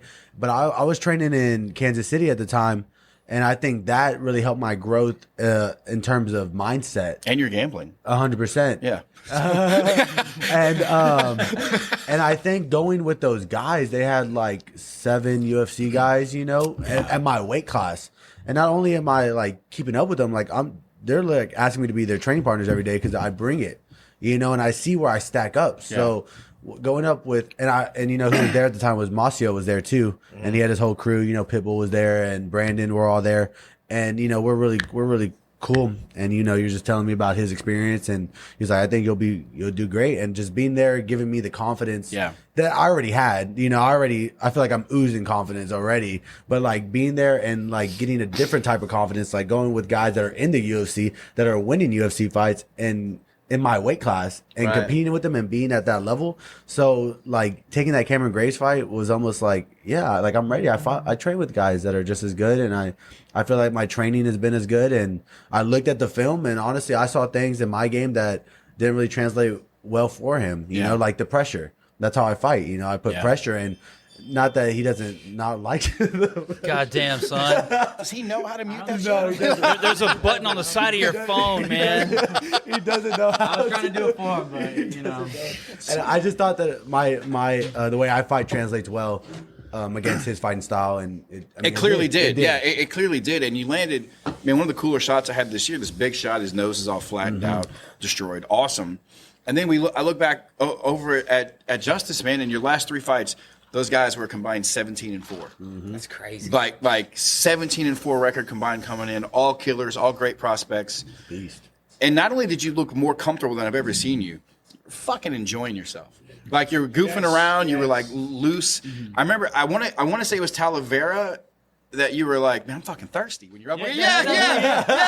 I literally was like trying to I could not breathe because I don't know why my mouth just went super dry and I couldn't breathe. And I was like, I'm fucking dude. You got some water? Like, Dude, he's looking up and at me. I He's look back like, at Adrian and Cam. I'm like, dude, I need some water. Like, I need the water. Get the water ready. But you were so confident and calm where you were at, it didn't matter. Yeah, Like no. you didn't care what they were doing. And those changes that I've seen in the last few fights, I think in my mind have taken you guys from like good fighters to holy fuck, they're problems. Like they're problems for anybody we put you in the cage with. That shows that they were built right, though. It shows that they were built 100%. right. It shows that you guys put in the hard work. You didn't step back and go, I don't want that fight. That's a hard fight. You took whatever fight you could. Because I know Saul and Sylvia did the same thing. He told all of us when we were like young coaches and would talk to us. When he goes, if your guy can't beat the fucking other guy in the region, it doesn't matter. Yeah. It doesn't matter. Beat the other guy. Can they make the weight? Fuck, go. Yeah. Like that's all that matters. And I mean, I'm telling you guys, y'all last 2 to 3 fights have been amazing to watch. It's been awesome to see the growth in just that little short time. Yeah. And I've seen it too. I mean, I started off as a grappler almost, Yeah. kind of. You know, if you watch my first kind of fight, That's how mine was. you know, I'd always just grapple, and now it's like And now y'all want to be exciting. Yeah, Well, that's it's not right. even- Well, really, it's not not. even It's, that. no, honestly, it is that. It is, for at least for Kind of. me, because if you look all the way back, like it's almost like embarrassing to rewatch like my amateur fights. I would literally just try and like hug him, throw some shots. I did not want to strike. I felt I was not comfortable throwing my hands. And gym, I could, but it wouldn't translate over to the fight. And same thing all the way up into like the Mercado fight, like how you said that's really the fight that kind of like you saw me. Yep. That was it for me too, because each fight I got more and more comfortable. I started training with Oliver Jimenez, like behind the scenes with like my hands, and I just get more and more comfortable to where now I'm just gonna like I said, I'm relaxed in there now, so I let my hands go.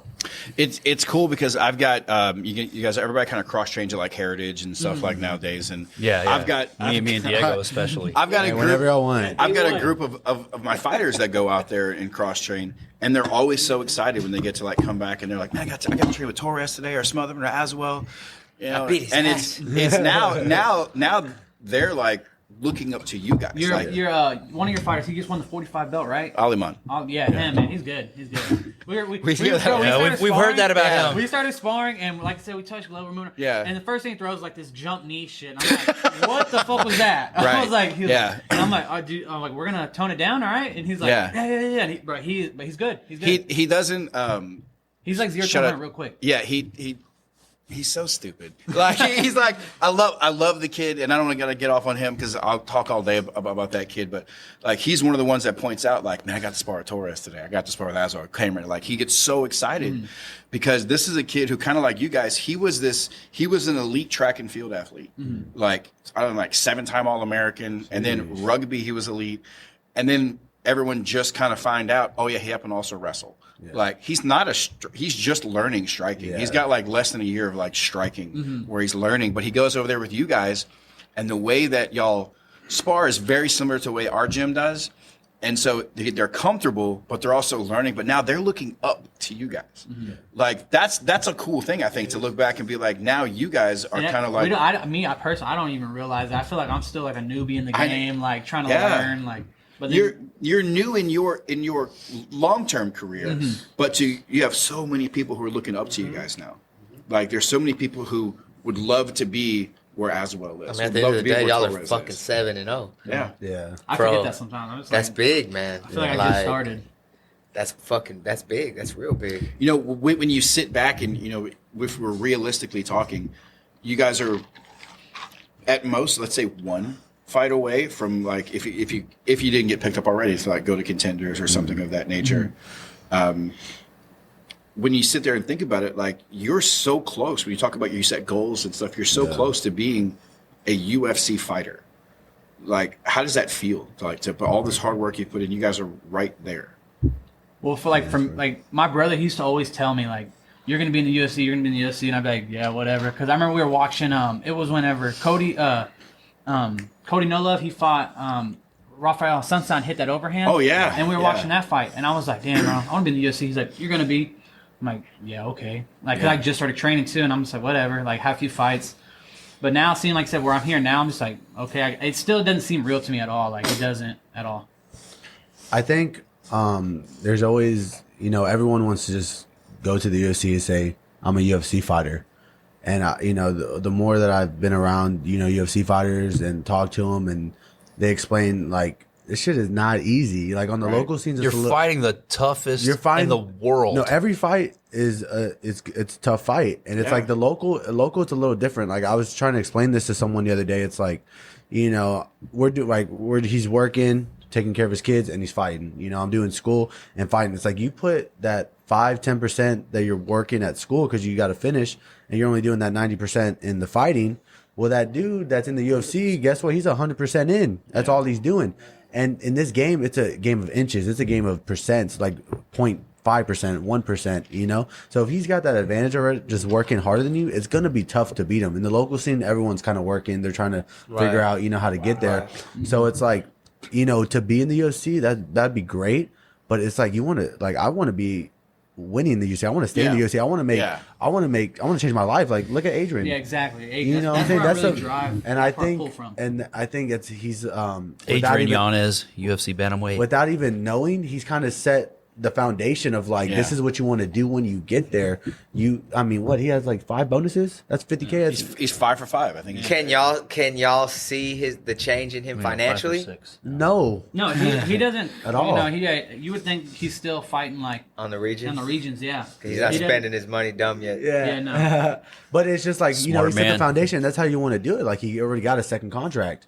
He's locked in. He's fucking exciting. He's fought the top 10 dude in the world already. Yeah. And he's kind of in there for the long haul. So it's like, to be in the UFC, to be a UFC fighter and be like, that's good. That's one of the checklists on my goals. Like, awesome. But it's like, I got way more goals than just being in the UFC. You want to be able to compete, win a title. And it's like, I feel like there's so much time too. There's no need to rush anything that's going on. Like you said, there's maybe 1 or 2 fights, but I feel like the more fights, the better. Right. Experience wise. I mean, Adrian had like, he was 13-3, I think, before he made his Contender shirt. That's 16 fights. That's a lot. And that experience holds up. I feel like they're taking him a lot sooner now. Yeah. For sure. Like, Was as far as Adrian UFC fighter? 13-3? Yeah, so he was. They are. But I think that's kind of, it almost not messes it up, but it makes it a little. What do y'all think about Raul? It makes it a lot more competitive for sure. Look at Raul's last fight. I don't think he's wrong for being in the UFC, but I think it was too fast to put him on the main card on a pay-per-view. I don't think he should have been there. I'm probably the opposite of that way because I know he'd had a lot of IMMAF experience, like Raul, around with but he was him. only 17. The problem I have with that is that you cannot, like, he goes in and he just had this fight, he lost, he got starched, right? Mm-hmm. So what do you do with him now? Like, you can't. Who's lesser than the guy you just had him fight? You're in the UFC now. There's not lesser than fighters.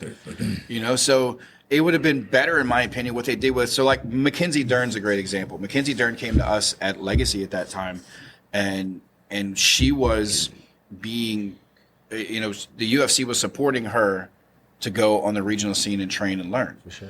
And so she came and had fights with us. She got learn. Then she went to the UFC. That's what I think they should do with prospects like him. Mm-hmm. Like, dude, you're 17. Yeah, he's phenomenal for a 17-year-old. The thing with him, though, is that he's young enough to go, take some tough fights, get cut, send him back to us. It's just like what O'Malley said. And then we'll put him on a streak. Fucking peanut in my drink. And then we'll send him back.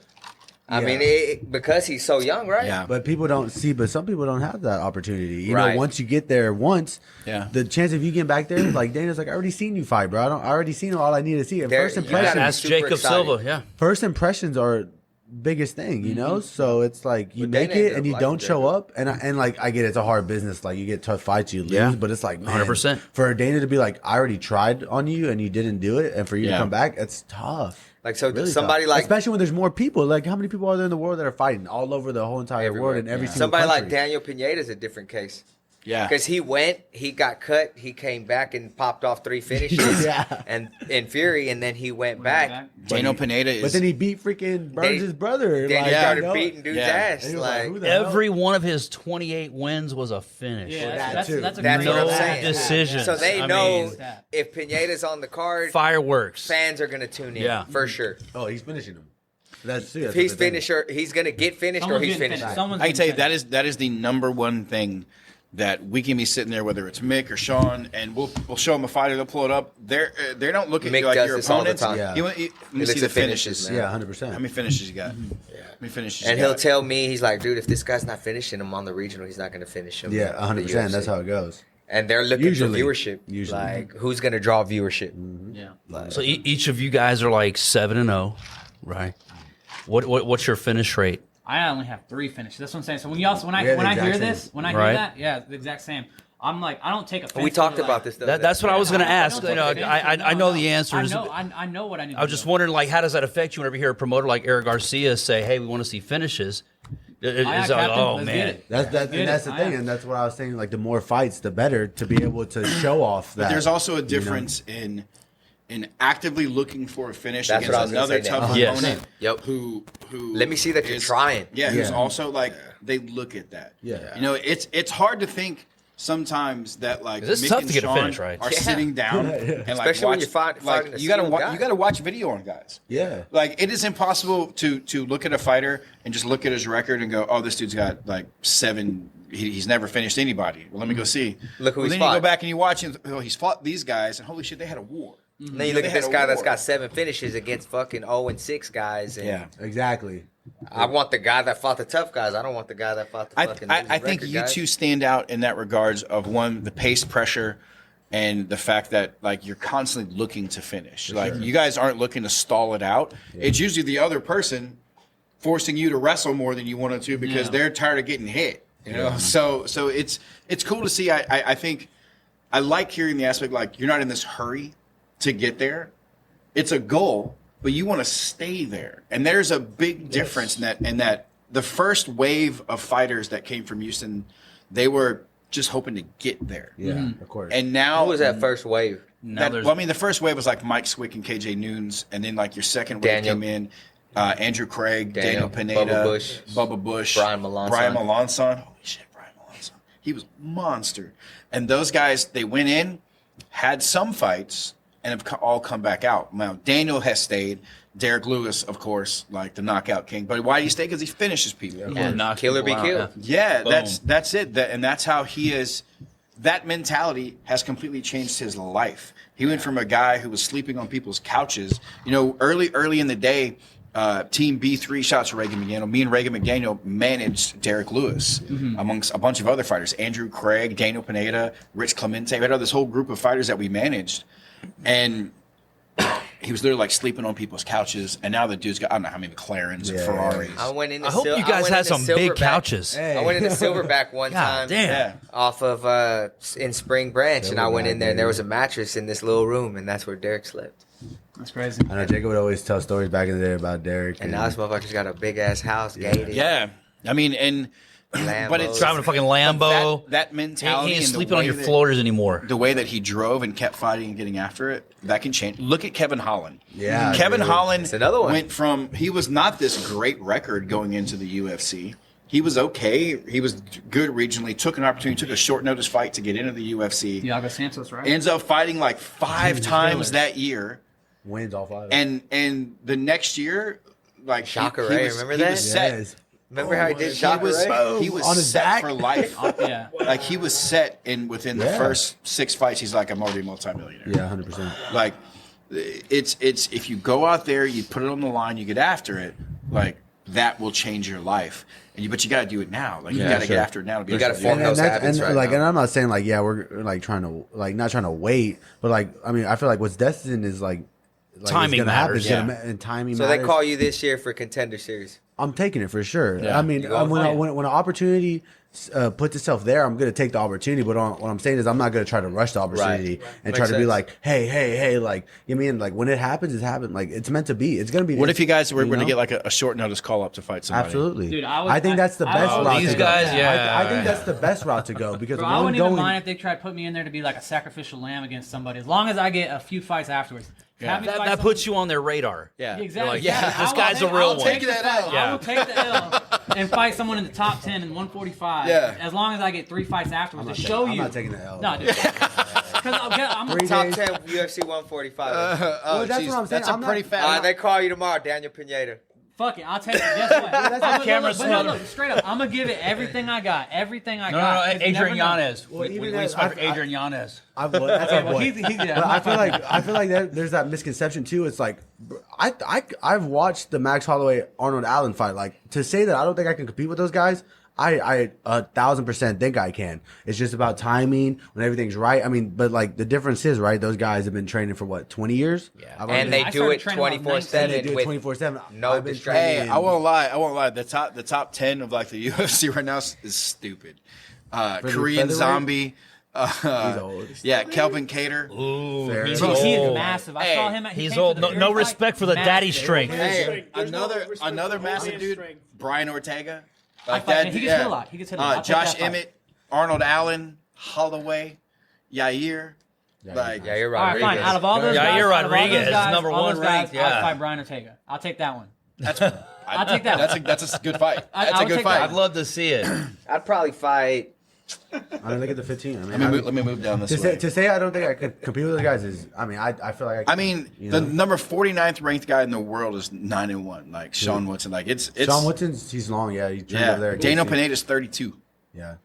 Like, Put that some dude's- respect on that man's Come name. on, man. fucking Put my boy sad, bro. D up there, bro. Yeah. So there's definitely, man, the time's coming. Obviously, For sure. I mean, it's cool to hear that there's no rush on that for you guys. You know who And I fight? Ken Sid Shamrock. I actually have an old Eric VHS Garcia wants tape Ken of Shamrock. the original, I'll yeah. Fuck put the the world's heat on most Shamrock, dangerous bro. man. But like, for me too, it's like I'm 22. Baseball you know? bat Eric Garcia's got So a choke I feel for you. like I have a little more time to develop Then- and get better. Well, not even just him, but like other people in general. You know, 25, right? I'm 25. just yeah. other people in 25. general, you know? It's Right. I feel like, it, though. for some Feel people, it. it's like, now is now. Like, if you're 28, 29, you're trying to get to UC, like, now is now. I think once Right. you hit 30, Yeah. it's a lot. 30 it's is a where little it bit gets rougher. real, man. That's where Yeah. the opportunity That's when they start definitely using dwindle. the age and be like, man, I don't Yeah. know. This guy's I mean, Dana 30. flat out told us he's like, I Okanovich. usually don't take guys over 30. 100%. was It's it hard. Ogden? It was Ogden. It was Trey Ogden. Ogden was his birthday. But he Yeah. said It was that like- he said that about Fair Nikolai meeting, too. Yeah. Looking for a fight. Yep. He gave him a shot. You Nikolai's know, good, though. he's like, we'll bring on a contender He's series. good If you until win, he we'll went to go from there. contender But yeah, series. 30 I is see kind that of Dana's Mason Dixon line. Yeah, 100%. He fought Michael Ooh, where? Nikolai in Dana White Contender Series. Oh, it wasn't he got I forget who Michael he fought, Morales. man. But he like lost the first 2 rounds and he came on strong in the third, and it looked like he'd have won it. But But you that know. dude's went on and went 4-0 in the UFC. Yeah. Really? Michael Morales, and he's a fucking killer. Michael Moore. He's young too. He's like Nikolai 20 years waited old. too long to turn it on. Yeah, he is good. He is really good. He's really All right, so enough washing your guys' balls. Is there a guy in your gym right now who maybe is not getting talked about that like He you just want, told you me. want to Terrence give some Chapman. shine to? Terrence He, Chapman. he just said Amateurs that. are amateurs He are just pro. asked that Eric question. already asked that question. Yeah, didn't you do Amateurs that are shit to me pro. last week? Amateurs are pro. Look, though. He did that to you last if week. If you need a guy, Y'all are competing for Terrence most asked Chapman. repeated He's a questions. beast. Fuck this, I'm gonna take a piss. All right, I'm putting Terrence Chapman on the June 11th card. June 11th. Text him right Everyone's now. gonna I look bet at the you say time yes. now. I'm gonna text him right But, now. Text him right now. What do you? So Wait, you want him to why fight are a you heavyweight? doing Put him a that? heavyweight. Is he a heavyweight? Why are you doing that? Why are you doing that, He's gonna drop Diego? down, but he's Diego gonna has right a now. question. Why are you I think doing he's that? like two. Dude, why am I doing it? No. No, he says Yeah, while while you're why? doing that, No, he has a question. He's a beast. He's drinking. What advice would you give to your 16, 17-year-old self wanting to go into this profession? Mouse can't get pregnant. Well, I think Mouse? I think that's. I mean, Mouth. I know he was joking a little bit, but like that's Rich some definitely a Howler. big factor. I know you love your kids and everything, but like that's a big thing that you gotta put on yourself. You know, you gotta rich like up. take time away from your fighting. Like if you probably really, need some more ice if in you there. really want to do this, it's like you gotta be 100% in, and you just gotta work. I know it's like sounds cliche, but at the end of the day, it's like you gotta work and you gotta just keep putting in that work, and that's really all it is. I mean, there's not much to it, you know, and it's like if you half-ass and you don't put in the work, then like So, Good luck, you Justice Torres, in your experience, has a mouth ever gotten pregnant? No, never. But what was the right, question what- though again? It's about what advice I just would you asked give- Not you, you, not motherfucker. not you, not What you. advice would you give to your like, My 16-year-old self. yes, or 17-year-old self? Well, I started Yeah. my Well, but yeah, you started 19. I started whenever I turned 19. Yeah, 19, I so just turned What 19. kind of advice? What advice would you? You don't give? have to change the age because of when he started fighting. What would you tell your 16-year-old self who was playing video games? Well, and at shit? 16, I had my head in the wrong space. I was hanging out in the wrong crowd. Yeah. You know, I would just tell myself like, you really like honestly, you just need to buckle down and like focus. It flies by. I'm like, damn, like you said, I'm 25. Even though it's not old, I feel like Not at all. It's But it flies does by. fly. It's Like from flies. 16 to 25, Like- man. Yeah. And then I said, I have a 4-year-old son. He's gonna be 5. He's about to start pre-K. Like all that stuff. Like it's flying by. So just really like We're out of COVID. stay focused. and Being a go. father puts shit in perspective, man. You It don't does. realize how quick time flies until you become a father, and Yes. you're like, yeah. Then next thing you know, you're old as shit, and you're like, God. I mean, I guess another But man, thing, now I got this daddy strength, and Dana won't sign me. And I'm telling you, hey, the dad strength is real. Hey, y'all ask Diego some questions. What advice would you give your Yeah. 16-year-old How do you self? spot a good tuggy spot so I don't get busted? I want to know that. I want to know that. The microphone is yours, sir. Hey, as long as you put a camera and say, hey, this is I'm taking it away. Hey, his wife doesn't listen to the podcast, but just I'm in gonna say, case, okay, yeah. How do you Diego's keep about it to go away from all your in the wife, wrong too? We want to direction. keep this Make on sure the you have low. an NDA, like Hey, Deshaun. Diego saves the city from the perils of evil on the regular. Hey, Evil listen, on the Diego. regular. So if you walk Yeah, I into did. one of those I spots totally and did. you say, "Hey, this is not a setup, right? You're not cops, and this is not a sting," they have to tell you, right? Right? Is that true? Is that Do true? they have to tell you? cops can lie. What is What? wrong with No, you No, guys? no, the Cops cops can can lie. lie That's- to that you. you- Hey, you- they can't use it in court, though, right? Yes, they can. yes, they can. Nah, hey, we need a cop No, on that's here. Get a cop bullshit. on. Y'all think, I want you to know, hey, call I my want you to dad. know. Go call your pop. I want you to know the government is not your friend.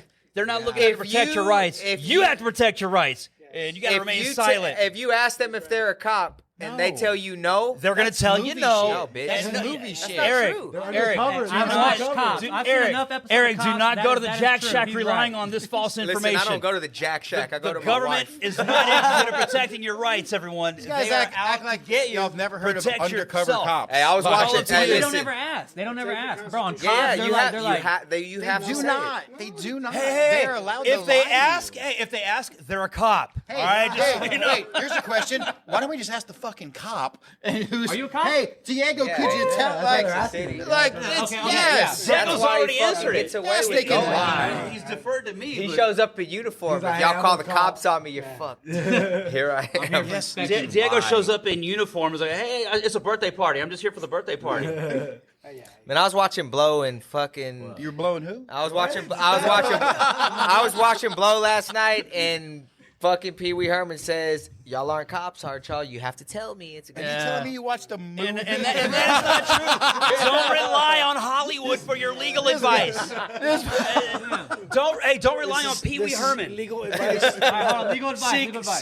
Seek a lawyer. That's all I gotta say. Seek a lawyer or ask your boy. I'll tell you. Hey, how about this? How about just talk to girls normally? There you go. Like, hey, just go out, take your nuts out, talk to them. Rich doesn't Whip do it that. out on and don't try to Hey, pay them. Hey, Put it on the table. that was my advice I gave Sijin. Like on one of his first dates, I was like, hey, listen, because he hadn't really dated a whole lot of chicks. I was like, dude, just pull it out. And be like, Sijin we Jones. doing this or not? Sijin And he was like, Jones, for real? I'm like, yeah, you're- what's you're- the you don't worst waste that's no going to time. happen? What's the worst that's going to Long happen? time She's ago. going to go, not for me. Or she's going to go, all right. All right. You know, and then you know what kind of date this is. Worked out well. I think Or you y'all guys be like Rich and bend over and show 'em your Sijin, if you're butthole. looking for dating advice, don't ask Hey, Rich. do what you gotta do. Yeah. Do what you gotta do. Hey, for him. nah, I leave it just pure. Hair. Let him Pure. push it apart. You know, Push it hey, apart. you got to part the sea. Man, to get part in the there. sea? Ooh. Yeah. And then the dudes are like, Hey, now I like him big, baby. I now like him big. I'm older, so the balls are smacking down at the bottom more. Like it's you know. Oh man, Hey, have y'all the, started floating in the tub yet? the girls, the girls that Rich is talking about right now is giving me a hard off. Done. I'm You out. take baths with that bulldog? You fit in the tub? Yeah, right. No, I don't fit in the tub anymore. You No, take he's baths talking with about bulldog. My sister works at this place where it's like a float thing. Where you Oh, go a float tank? I've Yeah. done those, yeah. Yeah, you sit there for like an hour and I just. peed all in. Aswell Sr., what has do happened that. to this Oh, I do that podcast? shit. I blame you for this. Your sister works where? This sounds like She some works Aswell in Sr. Delaware, shit like, they're talking it's about called right now, Urban man. Float, and it's like Yeah. a flotation like tube. And Have you go done in it? I have done It's it. pretty cool. It's sweet. Yeah. I I've mean, done it. I do that anyways. I kind of like work on my That's like called meditation getting and high. breathing and That's It's stuff. called a getting hot, fetish. Mike. Well, that's a different. Okay. aspect. But like I kind of like sit there and meditate and kind of think, just breathe and work on my breathing and stuff like that. So Hey, Brian. it was kind of like a good transition from like that float. Whose bullshit is ringing now? Aswell got his shit under control. And now, damn. You found the mute button. Yeah, he threw it it outside just- in the hall. It's like it's tucked behind a shelf in the hall. He doesn't have it on him anymore. Hey, you know your dad. mute button. Hey, you know your dad just like, let's just turn this off. Let's just turn this off. I'll get back to him later. Oh. What up, Brian? How you doing? Brian Duvall, Brian TNA Duvall. Studios just Who showed that? up. Who that? Our producer for our Fury shows. Nice. The amazing Tapping Brian. his Brian, toe are like you- are we running over on our time? Are we supposed to get the fuck out of your studio? Is Greg Abbott coming in to do a cameo in the studio? Do we need to like get out of here or what? Let's Thank go. you. God damn, his birthday was yesterday, you know. Yeah, he said he needs Oh, a he spanking. was there. Duvall was probably there. He said you owe him in New Orleans. I'm there for it. I don't know what that means, but I'm there for it. Yo, and Nolans? I've We got going it. to Nolans? I've got it. But hey, Rich is our Nolans guy. Richard Collins guy. Bobby Boucher. Bobby Boucher. I'm just a water boy. I'm just a janitor, man, trying to keep shit clean. That's all I'm doing. That's all I do around here. Just follow around, try to keep shit clean.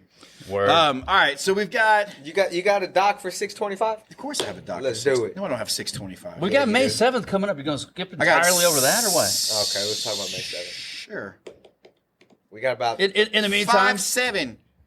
Tulsa, or that. Oklahoma, Fury FC 70. Oh wait, what's going on? May isn't that 5 January, February, March? Yeah, April, May May.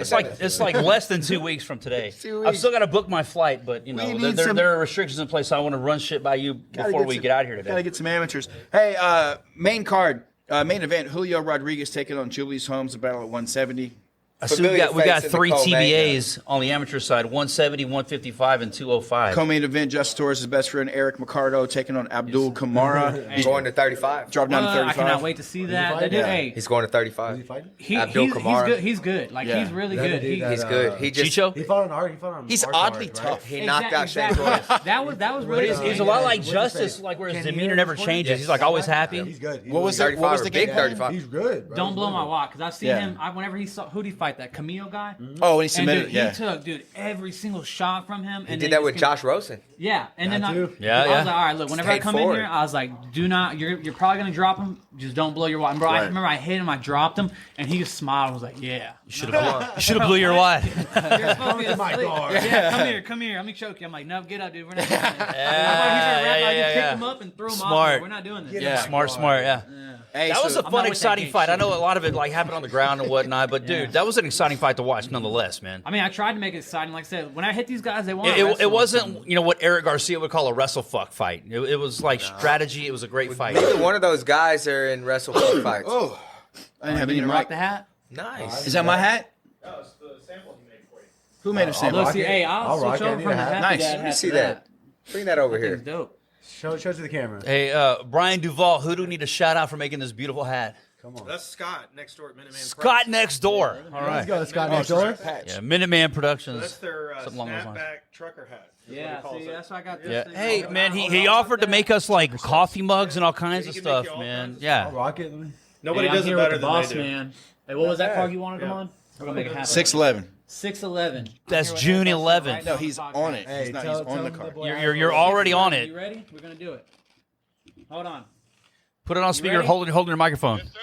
All You right. heard him right there. There you All go. right, he's gonna be born and Who- bred who are right we here, talking to, Just by the like way? My y'all. boy Terrence Let's Chapman. I go. told y'all we It's your put boy him Aswell on. in the cut. Yes, sir. We're here on the podcast right now. Hey, Terrence Chapman, don't fuck around, man. I don't know what he said, but yes, I'm in. All right, here we go. Hey, just know, be ready. See, hey, be at the gym tonight. I'll see All you right, hang tonight. up on that shit. All right, hey, also in the car, we got, this is going to be a firework fight, man. Luis Gurriel and Carlos Lazoya. Have y'all seen Luis Gurriel fight yet? No.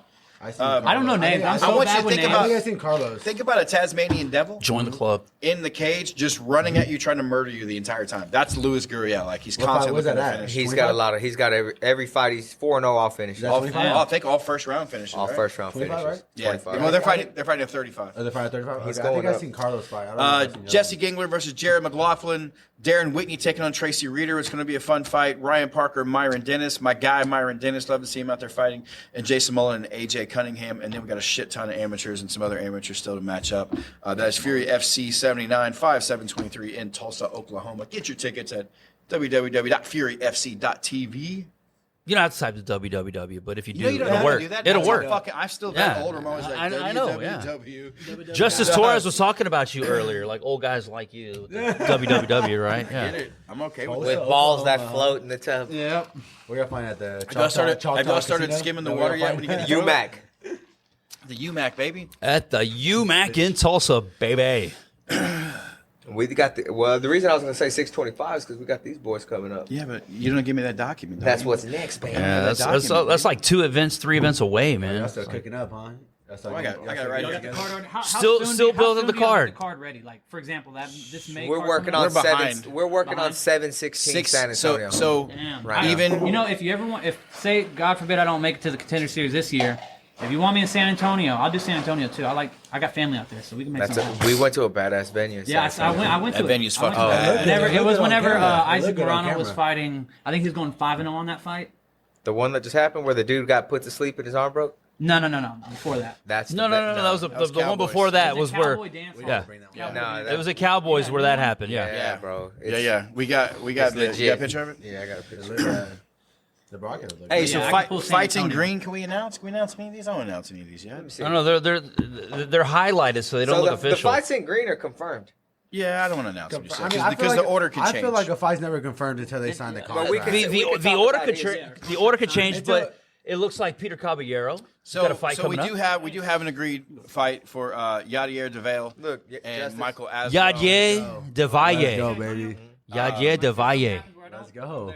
It's an Yadier. exciting fight, It's man. been a Let's minute, just, dude. He's been gone for a little while, man. Yeah, Fought for us, he made a mistake and went to a different place with a different management team and did something different, and that's okay. yeah, hell yeah, it's a okay. learning experience. Cool, cool. But now he's back home. I'm He's glad. back I'm home. glad to see him back. That's one of my favorite fighters. I wouldn't say it's a welcome back home, as he's got Michael Aswell undefeated at 7-0. He's like, going up against Michael Aswell. Like, I know Yo. you've already agreed to that fight. Have you? Yeah, I have always- you I looked always- at like what he's good at? Like Yeah, I mean, he actually trained at Metro a little bit back in the day when I was like 17, 18. So I definitely got a feel for him there. I mean, I've seen a couple of his fights. I've been there live in a couple of his fights. You know, He's good. Obviously, he's you solid guys all have around. both evolved He's a lot since then. 100%, 100%. I mean, overall, he's solid. I've already watched a couple of things that he does well, and you know, I'm not gonna give away, you know, what I'm gonna be working on or nothing. But I've definitely seen him, and I know that he's good competition for sure, and he's definitely gonna help me with experience and definitely just help with like higher level competition for sure. But that's why I feel like that's where I thrive. You know, like y'all said, my hardest competition, you know, and That's like where you've Cameron always Graves. thrived. Yeah. yeah. And I Was that your toughest fight? Would you say? I think in the aspect of like where everything was, I was 5-0. I was fighting a dude that was, you know, the former champ. I think in that time and space, like that was my toughest fight, you know, competition wise. I always look back to my first ever pro fight against, Jordan Pluton. yeah, Jordan Poon. I always feel like that was my toughest fight just because that was my first pro fight. Yeah. That dude was massive, bro. Hey, and that was a hell of a fight for a debut pro fight, man. And I remember going into weigh-ins. I'm like, okay, you know, he looks pretty, you know. And then you come out. I go walk into the cage. I'm like, He's an animal. dang, he's huge. Yeah, he's an animal, dude. Yeah. And he came up and he flashed me. He dropped me in that first round, and I was like, okay, here we go. This is what we're doing. This is what we're doing. But like I said, like that doesn't faze me. I get up and I keep walking just straight forward, and I just put that pressure on him. And I feel like for me that was always my toughest fight. Was that first pro fight? Yeah. But in this like the aspect of things like competition wise, I think Cameron Graves was definitely my toughest fight. But I felt like I was so prepared and I was so ready for that fight. How'd you feel in this mentally. last fight with Austin Lutchen? Because he was a very good prospect. He coming in was. as He well. was. I mean, even watching him, I knew that he was going to go for that guillotine like he did in that third round. I knew he was tough. I think for me, I think I was too focused on the game plan. Yeah. And didn't really flow like I wanted to, and kind of just, do more things that I was working on in practice. It was more like I felt like I was so stuck in like, hey, keep, in and out, touch them up, in and out, which worked, don't get me wrong. But I felt like I was so like focused on just doing that instead of more flowing and having fun of like throwing different things that I was working on against him. Right. Were you surprised that he didn't try to grapple you more? Yeah. Like a lot. And because one of his main training partners is Cody Steele. Yeah, 100%. But I think I know he threw a lot of leg kicks that landed on my thigh. Yeah. That didn't really affect me until like after the fight. After the fight, my leg was beat up. But during the fight, I didn't really feel it, and I was landing more kicks on his calf, where it was hard for him to really come in and close the distance to take me down.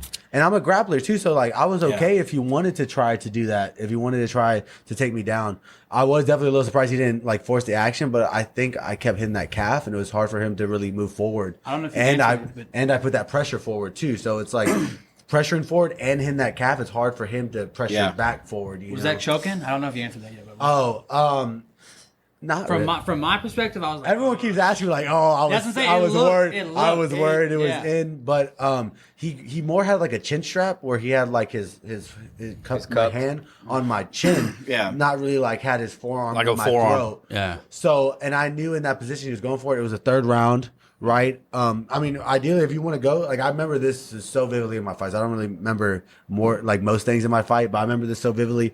I'm in this choke, and I'm like, I kind of closed my eyes for a second. I said, I've been here. I knew I was going to be here. If it came to it, took a deep breath, fought the hands, and I said he's going to wear out eventually, right? Yeah. And in that time, it felt like 10 seconds felt like 30 seconds, 40 Right. seconds. Yeah. But I They just, do. but like I practice this. I practice breathing, and I practice control of my breath and where I'm at in that moment. And I just Not letting those emotions take over. 100%. You did and I a just phenomenal breathed, job and I of like just, boom. he tried to adjust the guillotine at one point, and you did a phenomenal job of knowing when to 100%. start to kind of move a little bit. There is a science. It's a technique, man. Like so, the guy's got it locked up. If you just struggle and fight, when you're gonna get tired too. Yeah. So when he went to readjust, that's when you kind of attacked the hands a little bit, and I saw your ears poke Yeah. out. And I'm like, oh, he's fine. And that's the thing. he's gonna be good. And that's the thing too, is that I was ready for that situation. He was in half guard. It wasn't even a full guard. But Right. I knew if I tried to pass his half guard, then he would have the opportunity to re-collapse his legs and get full guard, which I didn't want, because then I'd be in a little different of a situation. But if I knew I just controlled his hips a little bit, got over that leg, and then popped my head out, I'd be good. And I knew he was going to wear out eventually. It was third round. He was squeezing hard, and he didn't have it. And I knew it was only going to take like 15 seconds before your arms really get tired. And like you said, I popped up, got up, and I was okay. You got caught in a I was pretty just about tight to say- triangle I was choke just about to say, versus dude, Cyron Harrison. And I was Cyron like, Harrison. that was like, we were like, holy shit, Cyron might have I this. forgot about that. Was it twice in this? he had it. He's Oh had my it for God, I a forgot long ass about that. time. Yeah. So for the longest, Yeah. I was good, and then he cut an angle, and I was like, oh fuck, and I It's just getting started. I tighter. literally like, bro, it was like the craziest thing because like I just legit like felt like I was about to go out, and Yep. I was like, dude, you're about to fucking lose, Justice. No, like fucking wake up and get going. And so Yeah. I fucking powered through that bitch and picked him up, slammed him, and I thought that was gonna be. I was hoping for some rampage shit, like. It got tighter when you slammed it? Yeah, when I slammed it, I was like, fuck. Well, that's what I get for trying to look cool. I was Yeah. like, this just fucked me. So then I'm like, damn. And so yeah, like I think it was you saying one time you heard me like making noises, Yeah. and I was like, shit, like I'm fucking. Yeah, I'm, you I'm, were. I'm stuck now. And then I was able to get it out. And yeah. I've always wanted to see somebody do the fucking Matt Hughes, Carlos Newton. Oh, hold him up against the cage. Yeah, and then like bring pick down? him up and brace him against the cage. You just hold him and see if that would loosen it up. and then slam him down. But way Carlos down. actually put Matt Hughes to sleep Yeah, while and then he was he holding him, dropped him, and then right? they both fell. 'Cause Yeah, and Hughes just happened to be And the then- first one to kind of yeah, get when up. they fell because Hughes was out, it knocked Carlos out. Yeah, the ref saw the bigger action of the slam. And Matt Hughes And woke he's up first, and he was like, he's staring at I Carlos Newton, and then goes, "Oh, he's up. Oh, he's fine." Okay, and so like it was one of those crazy things where they were both out for a second. "Yeah, it was weird, man." Yeah. No, I think if I would have been in there probably like another like 5 to 6 seconds, I'd have been just Yeah. slumped there, and I'd have been looking around like, damn. I remember that. But I was surprised that I got the rear naked in so quick. Yeah. I did not. I wasn't sure if it was Transition. in. I guess, yeah, and that's repetition and stuff like that, Transitions, yeah. flowing the hands and Well, fluid. well, a lot of times, man, like when a guy gives you what he thought was going to be the finish, Yeah. and it doesn't finish you, it breaks it. Like it broke him, and Oh, I for sure. and I feel like his he soul. broke. Yeah, Oh, he for broke, sure. and it just the tide turned quick, and then he was just like, "Fuck, I'm done. I already gave it all I had." 100%. Right, Rich? With your bullshit. I don't care. This garbage ass podcast. It's bullshit promotion. It's bullshit promotion, bullshit podcast. You know, it's not bullshit though. The Howler Head whiskey. No. Make sure you guys get that monkey spirit in The you. Howler real Head deal. Whiskey. What do y'all think about Howler? The only monkey that It's matters. my second time having it, and Yeah. kind of. I think I should go get a bottle now. Yeah, I think you should. I definitely think you should. It's very smooth, I don't man. drink Yeah. whiskey, but it's good. A buddy of mine came to the fights last Sunday, and we were bullshitting, catching up in the intermission. He's like, "Hey, you Kissing want to do a and stuff. shot?" And I'm like, "Yeah, you know." They had Howler at the bar? And he's like, "No, come on, it's just a shot." I was like, "Dude, if they got Howler Head, let's do it." So he went and ordered one, and it was like chilled. He's like, "Well, what is it?" I was like, "Dude, it's banana flavored whiskey, but don't let that deter you. It's very smooth, it's delicious, and it was Better than chilled. They had it Fireball. chilled." Yeah. So, dude, they did it right at Escapade. Howler Head, the only monkey that matters. Let's go. Monkey spirit.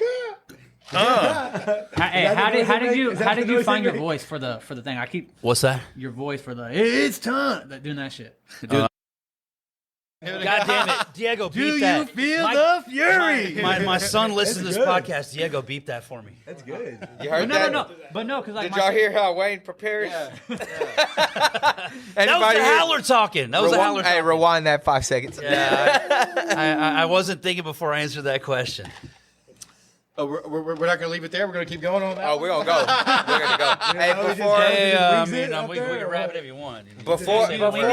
but I think we need to start. Before we get out of here from now on, and we have a guest. I think we need to, if they have Not anything double for up us, on them. Save some for feedback, later. Hey, did you guys- questions.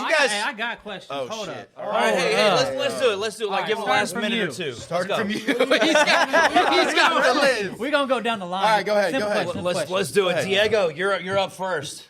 Favorite fighter and Fury. Or top three at least or something. I would give me say top- give me pick top somebody three. that Top beat three. one of them, Top but three. nobody You has have to beat rank them. them or You list got them. nothing. Top three, no As ranking. matchmakers, I don't know if it's. Yeah, you yeah. got like top three. Give me top three at least. All right, go ahead. All right, top What you three. got, Diego. Top three? Yeah. Top 3 most exciting. You can't say Oh, these just the two. ones you like. Yeah, just the ones you like. Yeah. It cannot be the 2 in the studio. Yeah, that's fine. I Yeah, was don't- just don't about to say, include us. Diego, Don't there's include like us. 1 and 2 right there. Yeah. Aswell Torres. Aswell Torres and Giannis. Yeah. Who you got, Diego? Come on. Silva, I think Caballero. That's another one that I like. All right, that's two. Hispanics. Yeah, that's You can end racist. there if you want, honestly. You don't have to add a third one. He's like, you can say Aswell if you want to, bro. It's fine.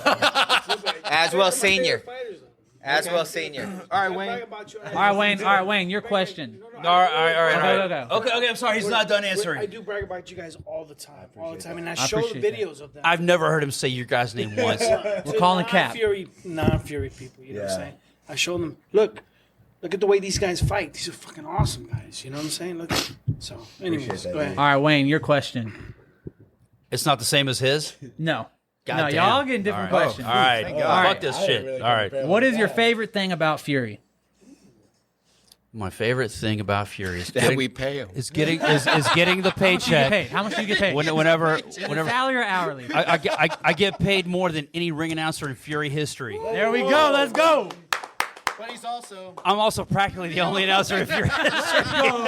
Let's go. No, hey, honestly, I had 2 others. honestly, he did. He had 2. I don't know who the Bart Stewart was one. I don't know who the other one was. And I don't. And that was my Neither point. one of of them bringing- had hair though. Like I this don't, great. you know, that's not my point. Dude, the funnest thing, the best thing about working with Fury Is sitting next to me. honestly, and I mean no bullshit. I'm not trying to shine balls, Richie Smooth Nuts, or anything like that. But dude, it's my fellas. I get to hang with my boys. Yeah. It doesn't feel like work. It's work, and it's hard work, but it doesn't feel like it because I get to do it with like a few of my best friends. Dude, I get to hang with Eric. I get to hang with Rich, Diego, Sierra, Christy, go down the line, Mark Finley, not you. But I'm saying everybody else, man, I get to like do something really fun and kick ass. And you guys, I can't mention you guys because y'all are here in the studio, but we get to hang with our friends and like y'all, I count you guys among them. Like we get to watch fighters grow and evolve in this sport and it's kick ass. So that's the best part. All right. Go.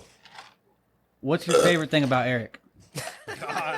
His peanuts. Hold on. His peanuts and his alcohol. Man's already had his nuts in his cup. We gotta know what's your favorite thing about him. Well, let me Like, what's your favorite thing working with him? let me add some context to this first. First of all, he's a piece of shit. Like he's Right off the rip. Ouch. No, I will say this. So like I tried to get out of MMA after LFA. Like I was just going to be a coach.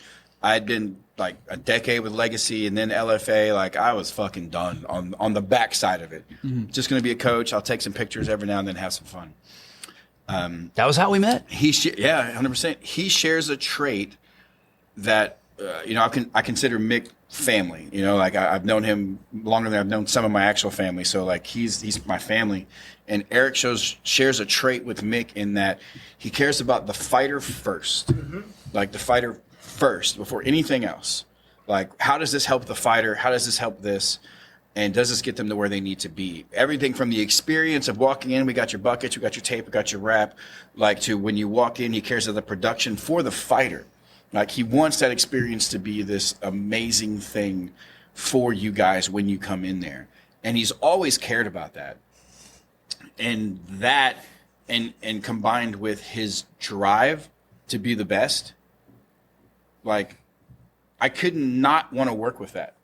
You know, it was hard to like not say, fuck man, I want to be a part of this. Like, look what this dude's doing. I think I can clean up some shit on the back end and be a janitor and like help out with some few things and really like I think we can do something fucking awesome. Yeah.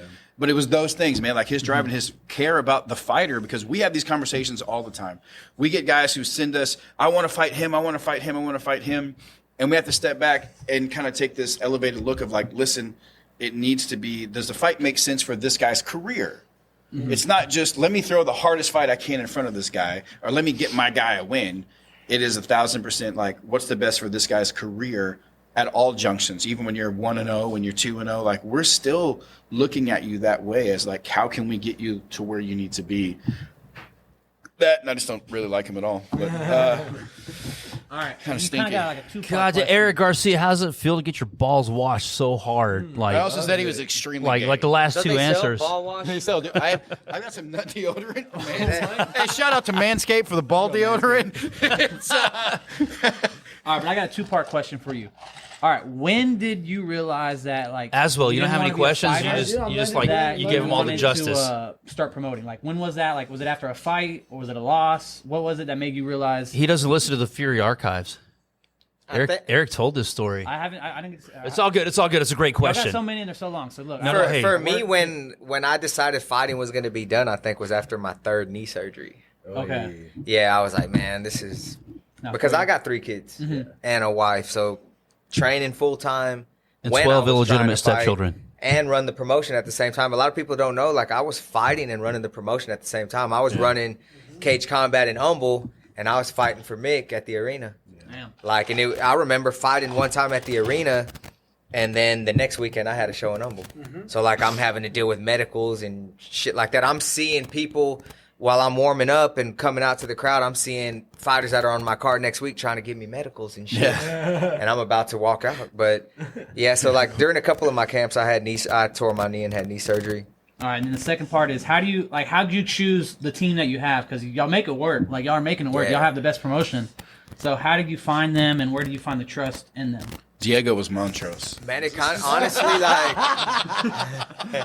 dude, it kind of all just came together. So Like, you've known everyone for like years on end already, or?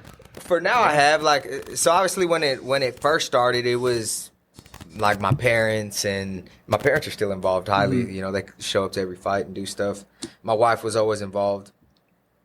I met Wayne through, like he announced for wrestling, like a TSA Like wrestling. midgets? Yeah, no, it was like wrestling. It was like a local wrestling. And I missed it. What happened? What happened? Midgets, you were doing midget wrestling. Yeah. So well, he's all announced midgets. for midget wrestling too. No, actually, I have not. Oh, you haven't? No, I have not. They just look like midgets. You know, we'll go with that. But my So like a little local strip club. my little nephew is like a huge wrestling fan. Like, so anytime there's local wrestling or whatever, and they were always going to these shows that Wayne Albert announced. Jr. What are your grandparents? I mean, what do your parents call him? Goonie. Goonie. Yeah. Goonie, So he yeah. was always at these wrestling, and he's like, hey, man, his wrestling, announcer name is Diamond Dog, right? The Diamond Dog. Yeah, that's me. Yeah. So, Where'd that? hey, listen, that's another question for you. Yeah, well, where'd that name come from? more questions. Hey, now you're on- Circle back. You can But circle my back. nephew always just, hey, uncle, Yeah, you I gotta, got one, really. you gotta get Diamond Dog to announce. You gotta get Diamond Dog to announce, and it kind of just Colin Cantrell started announcing for us first, and Legacy got on TV, and Colin couldn't do our shows anymore because they were on Access. We brought in Bart. Big time. When we brought in Bart Stewart, something happened too with him moving. There was a Yeah, he moved transition, to like Iowa or some shit. Minneapolis, I heard. Minnesota or something. and it just kind of fell together at the right time. And I brought him in, and it was just God's timing, man. That's, he did a fucking phenomenal how job, I and he was play it, like, man. "How'd I do?" I was like, "Bro, like that was fucking awesome. When are you coming back?" It's like, Yeah. "When's the next one? Give me the dates." And it kind of just fell together. Yeah.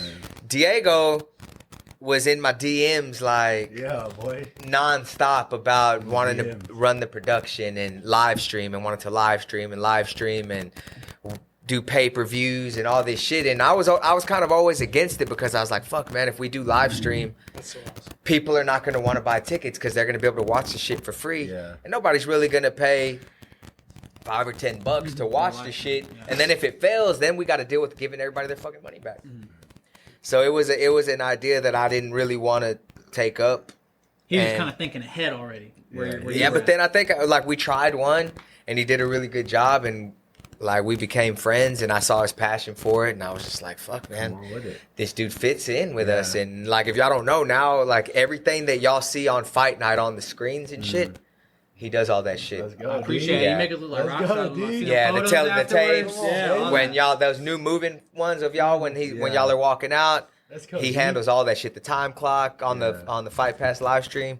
So now he's working with like the Fight Pass team and stuff on event night. And Rich kind of just, Kind of told you. Shut Yeah. up. yeah, he kind of He's just. just that one Well, friend. I had fighters on you. Yeah, so that was the first. That was the first one. Like the early cards, he was coaching already, and he had guys on the card, and he would show up, and like you were cornering Sinjin that night. He got knocked out by Jacob Silva. Oh my God. I don't know why that's the one we'd point That's out, the, but that's the yeah. most devastating knockout in Fury history that I Hey, remember. but the, Oh but my the God. reason I say that is because I'm so glad Stitch is is still because alive. he and he knew yeah. the type of fighter that Jacob Silva was, and there was no hesitation on his side to say, "No, I'm not letting my guy fight that." No. Like they were both coming up, and he put his dude in there, and what happened happened. But Yeah. I knew him from the Legacy days, and when he was working with Mick and stuff. And once Mick stopped owning Legacy, Rich kind of was in the back, and he didn't want to fuck with it no more. And I was done, dude. yeah, and I brought him on. And the cool thing about Rich is like for the longest, Eric like, Garcia offered him a massive 7-figure contract. so completely opposite of that. completely, Damn, well, I need to complete, talk to you about my hey, contract. completely well, I need opposite some of more that. Like money. he came in and he basically just got to work and showed me all the things that he could do and could fix, and didn't ask me for no money. Yeah. Like Shut it down, he you right off the never rip. like I think I gave him a few checks that didn't even get cashed for like a fucking year. Like he didn't even. Yeah. And I don't know what the reason. Maybe he wanted to be like, all right, well, let me make sure that everything falls out before I probably even worry lost about him. the money. But he never asked me for nothing. And like somebody that can do shit and invest their time and not really say, hey, man, I need all this money or I want this. Like that shows me that, I mean, this dude's heart is invested in this shit. Like he believes in where this thing can go. 100%. So he came in before Fight Pass. And then a lot of people don't know how we closed the Fight Pass deal. That's been on another podcast. But like we flew out to Vegas together and sat down with the Fight Pass VP and Yeah. drank and pitched, made a fucking pitch that we would be different than everybody else. Everybody says that. You know, it's one of the things that, because I've been asked before about like, why did you work for nothing basically for like the first year or whatever it was hanging out with Eric? And I've said it from day one, and I'll continue to say it, and I have to live it to believe it. You know, I got to live this gimmick, man. He's rich. No, it's that the brand has to eat first, and in order for the brand to 100%, eat, man. like you got to sacrifice. Exactly, yeah. And I've got time. I can give up time. I've got knowledge. I learned from the fucking best. Yeah. You know, I learned from Mick. I learned from Saul. I learned from all these. You hear guys. that, Mick? He just said you were the fucking best. No. I What said about Saul was the Andrea? best. My boy Mick. Andrea What about is- Andrea? Andrea is a ghoul. But I learned from like the best people to do it. So when I start talking with Eric, like I had I had this knowledge and this experience. I'd already been where Legacy was this small thing, and then we went to Access, or HD Net first, and then we went to Access. You know, like I was a part of all of that. So it was, I had this experience. I knew what we needed to change somewhat in the background. And, you know, I was honored that he listened. You know, that's one of those things, like, we got there, he was like, yeah, okay, let's try that. Next thing I know, we're in fucking Vegas trying to drink and convince this dude to sign us to Fight Pass. So, yeah, man, it's everyone's been around together for a while now, like a hot minute. And the dirt with the Diamond Dog over here, Dirty Dog. Diamond Dog. Diamond Dog, baby. The Dirty D. Yeah, dirty dog works. All right, Aswell, your shot. We're down. I got one question. I mean, everyone can answer. It's all gonna be for y'all. Just a favorite fighter again? No, but I mean, That's what we do. We ask questions for me, that have I already mean, been asked. for me, when I started fighting, I didn't really understand, how the whole fight business works and everything. And I think one thing that really helped me have a good relationship with Eric was Saul. And he would come up to me and he's like, hey, you don't need to fight for anybody else. This dude Eric is good. He cares about you. He cares about the fighters. And like, he's a stand-up dude. And I think once I got that, and I talked to Eric, we chatted up, and then Eric and my dad have a good relationship. And Eric is a stand-up dude. Yeah. And at the end of the day, it's like most of these promoters are trying to, fuck you, really. And Well, looking out for themselves first. I don't know if they're trying to fuck you per se, but yeah, I get what you're saying. But you know what I'm saying? They're trying to they're getting paid first, you know? And I remember when we were just starting off, I was 17, Fury wasn't what it is now. And even to this day, Eric was still, looking out for the fighters. Looking out for the fighters first. And when Coach Saul told me this, I said, okay, this dude is a good dude, And I guess from where y'all started now and where y'all are today, that's a huge jump. It's like, I guess the question is, like, what is the goal? Or, like, what do y'all have next? Or what's planned for Fury? We're going to put the UFC out of business and be the biggest fight promotion in the world. Right? You don't feel like you're topped off where y'all look like... Theoretically, though, like, I know, like, that could be a goal, but, like, realistically, like, what is, like, the plan? I don't know. I don't know. I mean, what do y'all have envisioned, I guess? Eric is, he's the owner. He's the driver. He's the president. He's El Jefe, all that stuff. So, like, this is his baby. Okay, yeah. And I think as someone who's not financially at risk when you talk about the things we do and what we do, I think that I look at my goal is Eric moves into that position next to Mick. Yeah. Is that Eric would go into to be the next Mick, and that we keep building Fury as this. Look, LFA is going to go away. Fuck those guys. Like they're going to go away. They're going to ruin Put it on the relationships. table right now. Like, it is what it is. This is a personal statement from Richard Burmaster. Suck my nuts. Like, that's just how I feel. So I've said this before. He can say that because he worked for them. He was there, yeah. Like So- me, I don't have no opinion But about I what feel- they're doing. I or- feel that we will eclipse them For sure. as and maybe we already have to a degree, as the premier place you go. You were the only place you can start as an amateur Always open. through your pros to the UFC, and we will only get better at what we do. So the goal is to be, like the premier feeder, and the only name that you think about when you talk about how do you get to the UFC. Yeah. And I still will say, I mean, obviously LFA's been on Fight Pass for probably 5 years now. They signed that 5 year, probably more than that. By the time they're done with their 5 year 100 event deal, I think they'll have been on for 7 years. They did 2 years and then they got that deal. I So think you're right. God, time flies. March last month just hit 2 years of us being on Fight Pass. Let's go. 2 years. Let's go. And we've given them. The first year we were only supposed to do 6 events, and the second year we were supposed to do 12. I think it's fair to say we've exceeded their expectations. We've given them 37 shows in 2 years. But also, so. he's shorts himself sometimes. He's built up enough trust and credit with them that Eric is the one who runs the UFC Invitational. Yeah. Like the Fight Pass Invitational that you see with all these Gordon Ryan, all these crazy. What's like, that that's him bullshit? putting it together. Listen, they got this amazing announcer. Justin Bernard. Justin Bernard. Shout out to Bullshit Justin Bernard. ass Possibly the best Asian announcer in the game. I'm just saying. So good. The best Asian. I've got nothing for that. I've got well played, sir. But anyway, like I will say that right now LFA's one up on us. Like, and that's how I look at it. Like it's them, and then it's like us and CFFC, Cage Warriors. Yeah. Even Cage Warriors is up there. And for me, like, my goal is to take that spot where they're at. You know, that's what I want. And until I'm there, I'm probably not going to be happy. Like, working with Mick obviously would be a fucking dream. Of course. You know, but want that, if that ever happened, shit, I'm there. But if it doesn't, like, my goal is to be at the top of the fight. We want to be the best Fury FC that we can be. That's it. Let's go. Love that. Yeah, that's what I want. And 1% better. you know, if it does nothing for us to watch guys lose in the cage, Yeah. or You like, don't I'm get invested in every fighter that goes through there. But if I can't get y'all to a comfortable position in life, to like where y'all are fucking making money and providing for your family, and I can say, fuck, like, we played a role in that, then I'm not doing my fucking job. Like, to say that y'all are undefeated in Fury, y'all haven't had easy fights. Like, you know, we might have took care of y'all with some smaller record guys at the beginning, In the beginning. but now you're fighting fucking guys that are, Like you said, it was 17-4. there you go. 17 like, and 4, and yours was 16 Challenges. I think 16 and 5. It wasn't a big difference. Like, you guys, y'all are fighting dudes that fucking Savages. have had looks, you know, like, and to watch the guys that y'all beat, that, like, those guys will go fight on another regional promotion and win the belt 100%. over there. And for When me, do I get my belt? I guess is my Yeah. second question. When's the belt coming? it's coming.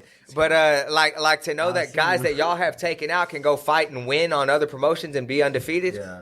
Shit, I know, like, man, we got the toughest dudes around. Like, makes us feel good. Hey, before we get out of here, guys, is there any sponsors, people that you guys want to thank? Go ahead. I mean, I got 76. I got quite a few. I'm sorry if I can't get to everyone. I know for first and foremost, my uncle, he's got a fencing company, Aswell Fencing. Always. Aces Performance My Exhaust, cousin- for crying out that loud was my before second Aswell one. My Senior cousin Brian comes Jr. over I here. need to bring my truck Aces out there, Performance, man. I gotta babe. get some You sounding have good. to, bro. He'll I gotta set get you it up. sounding good. Yeah, Set I you need to up. go get the truck hooked Y'all up want some myself. man. tacos? Laredo Taqueredo. Where's that at? That's right off Shepherd, He was offering me in the tacos Heights. and Aces for a In the second. Heights. Ooh, it's right me there. too. I got Also, thrown my off family, for it's they like don't Aces sponsor, has but my family tacos. just opened back up in downtown Villa Arcos. I don't know if you ever heard of it. One of the best. Do they have an Humble location? No, it's downtown. Damn it. Houston. All Most valuable bets. They do trading yes, and sir. bouts and bets out on. Levi. Shout out my boy Levi. Betting, sports betting. Sports betting, and they do we trades. stay away like, from that. They do like James trading. Krause version. Yeah, they do like trade. They do like trading We stay accounts away and from stuff. that. You know, like He dropped forex the and name. crypto, He and did. they do different things like that. I know I got a lot to different CBD sponsors. Just thank you everyone in general, just for Papacitos. just everyone in general for that always just supports and is always on my side, and just Rick's Cabaret. even just the people thinking, oh yeah, Ritz, thank you, Ritz. I know. Diego knows the Ritz very I well. know Diego knows They know Ritz. he's a- My he's boy looking at Aswell Rick Senior in Haas the back. always Better get Ritz on always be real, but just everyone in general, just just people just saying like you look good, or just telling me thank, or like that was an awesome fight, and Yeah. that means a lot to me, and I'm just so thankful for everyone that's been in my corner, so I mean awesome, that's man. it for me, really. We actually have some of the same sponsors. Shout out, Aces We always give each other Performance. sponsors. Exactly. I gotta, bro.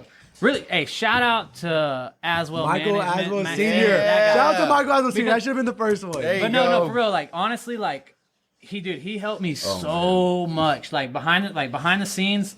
Like when I first started, he bought me Massages?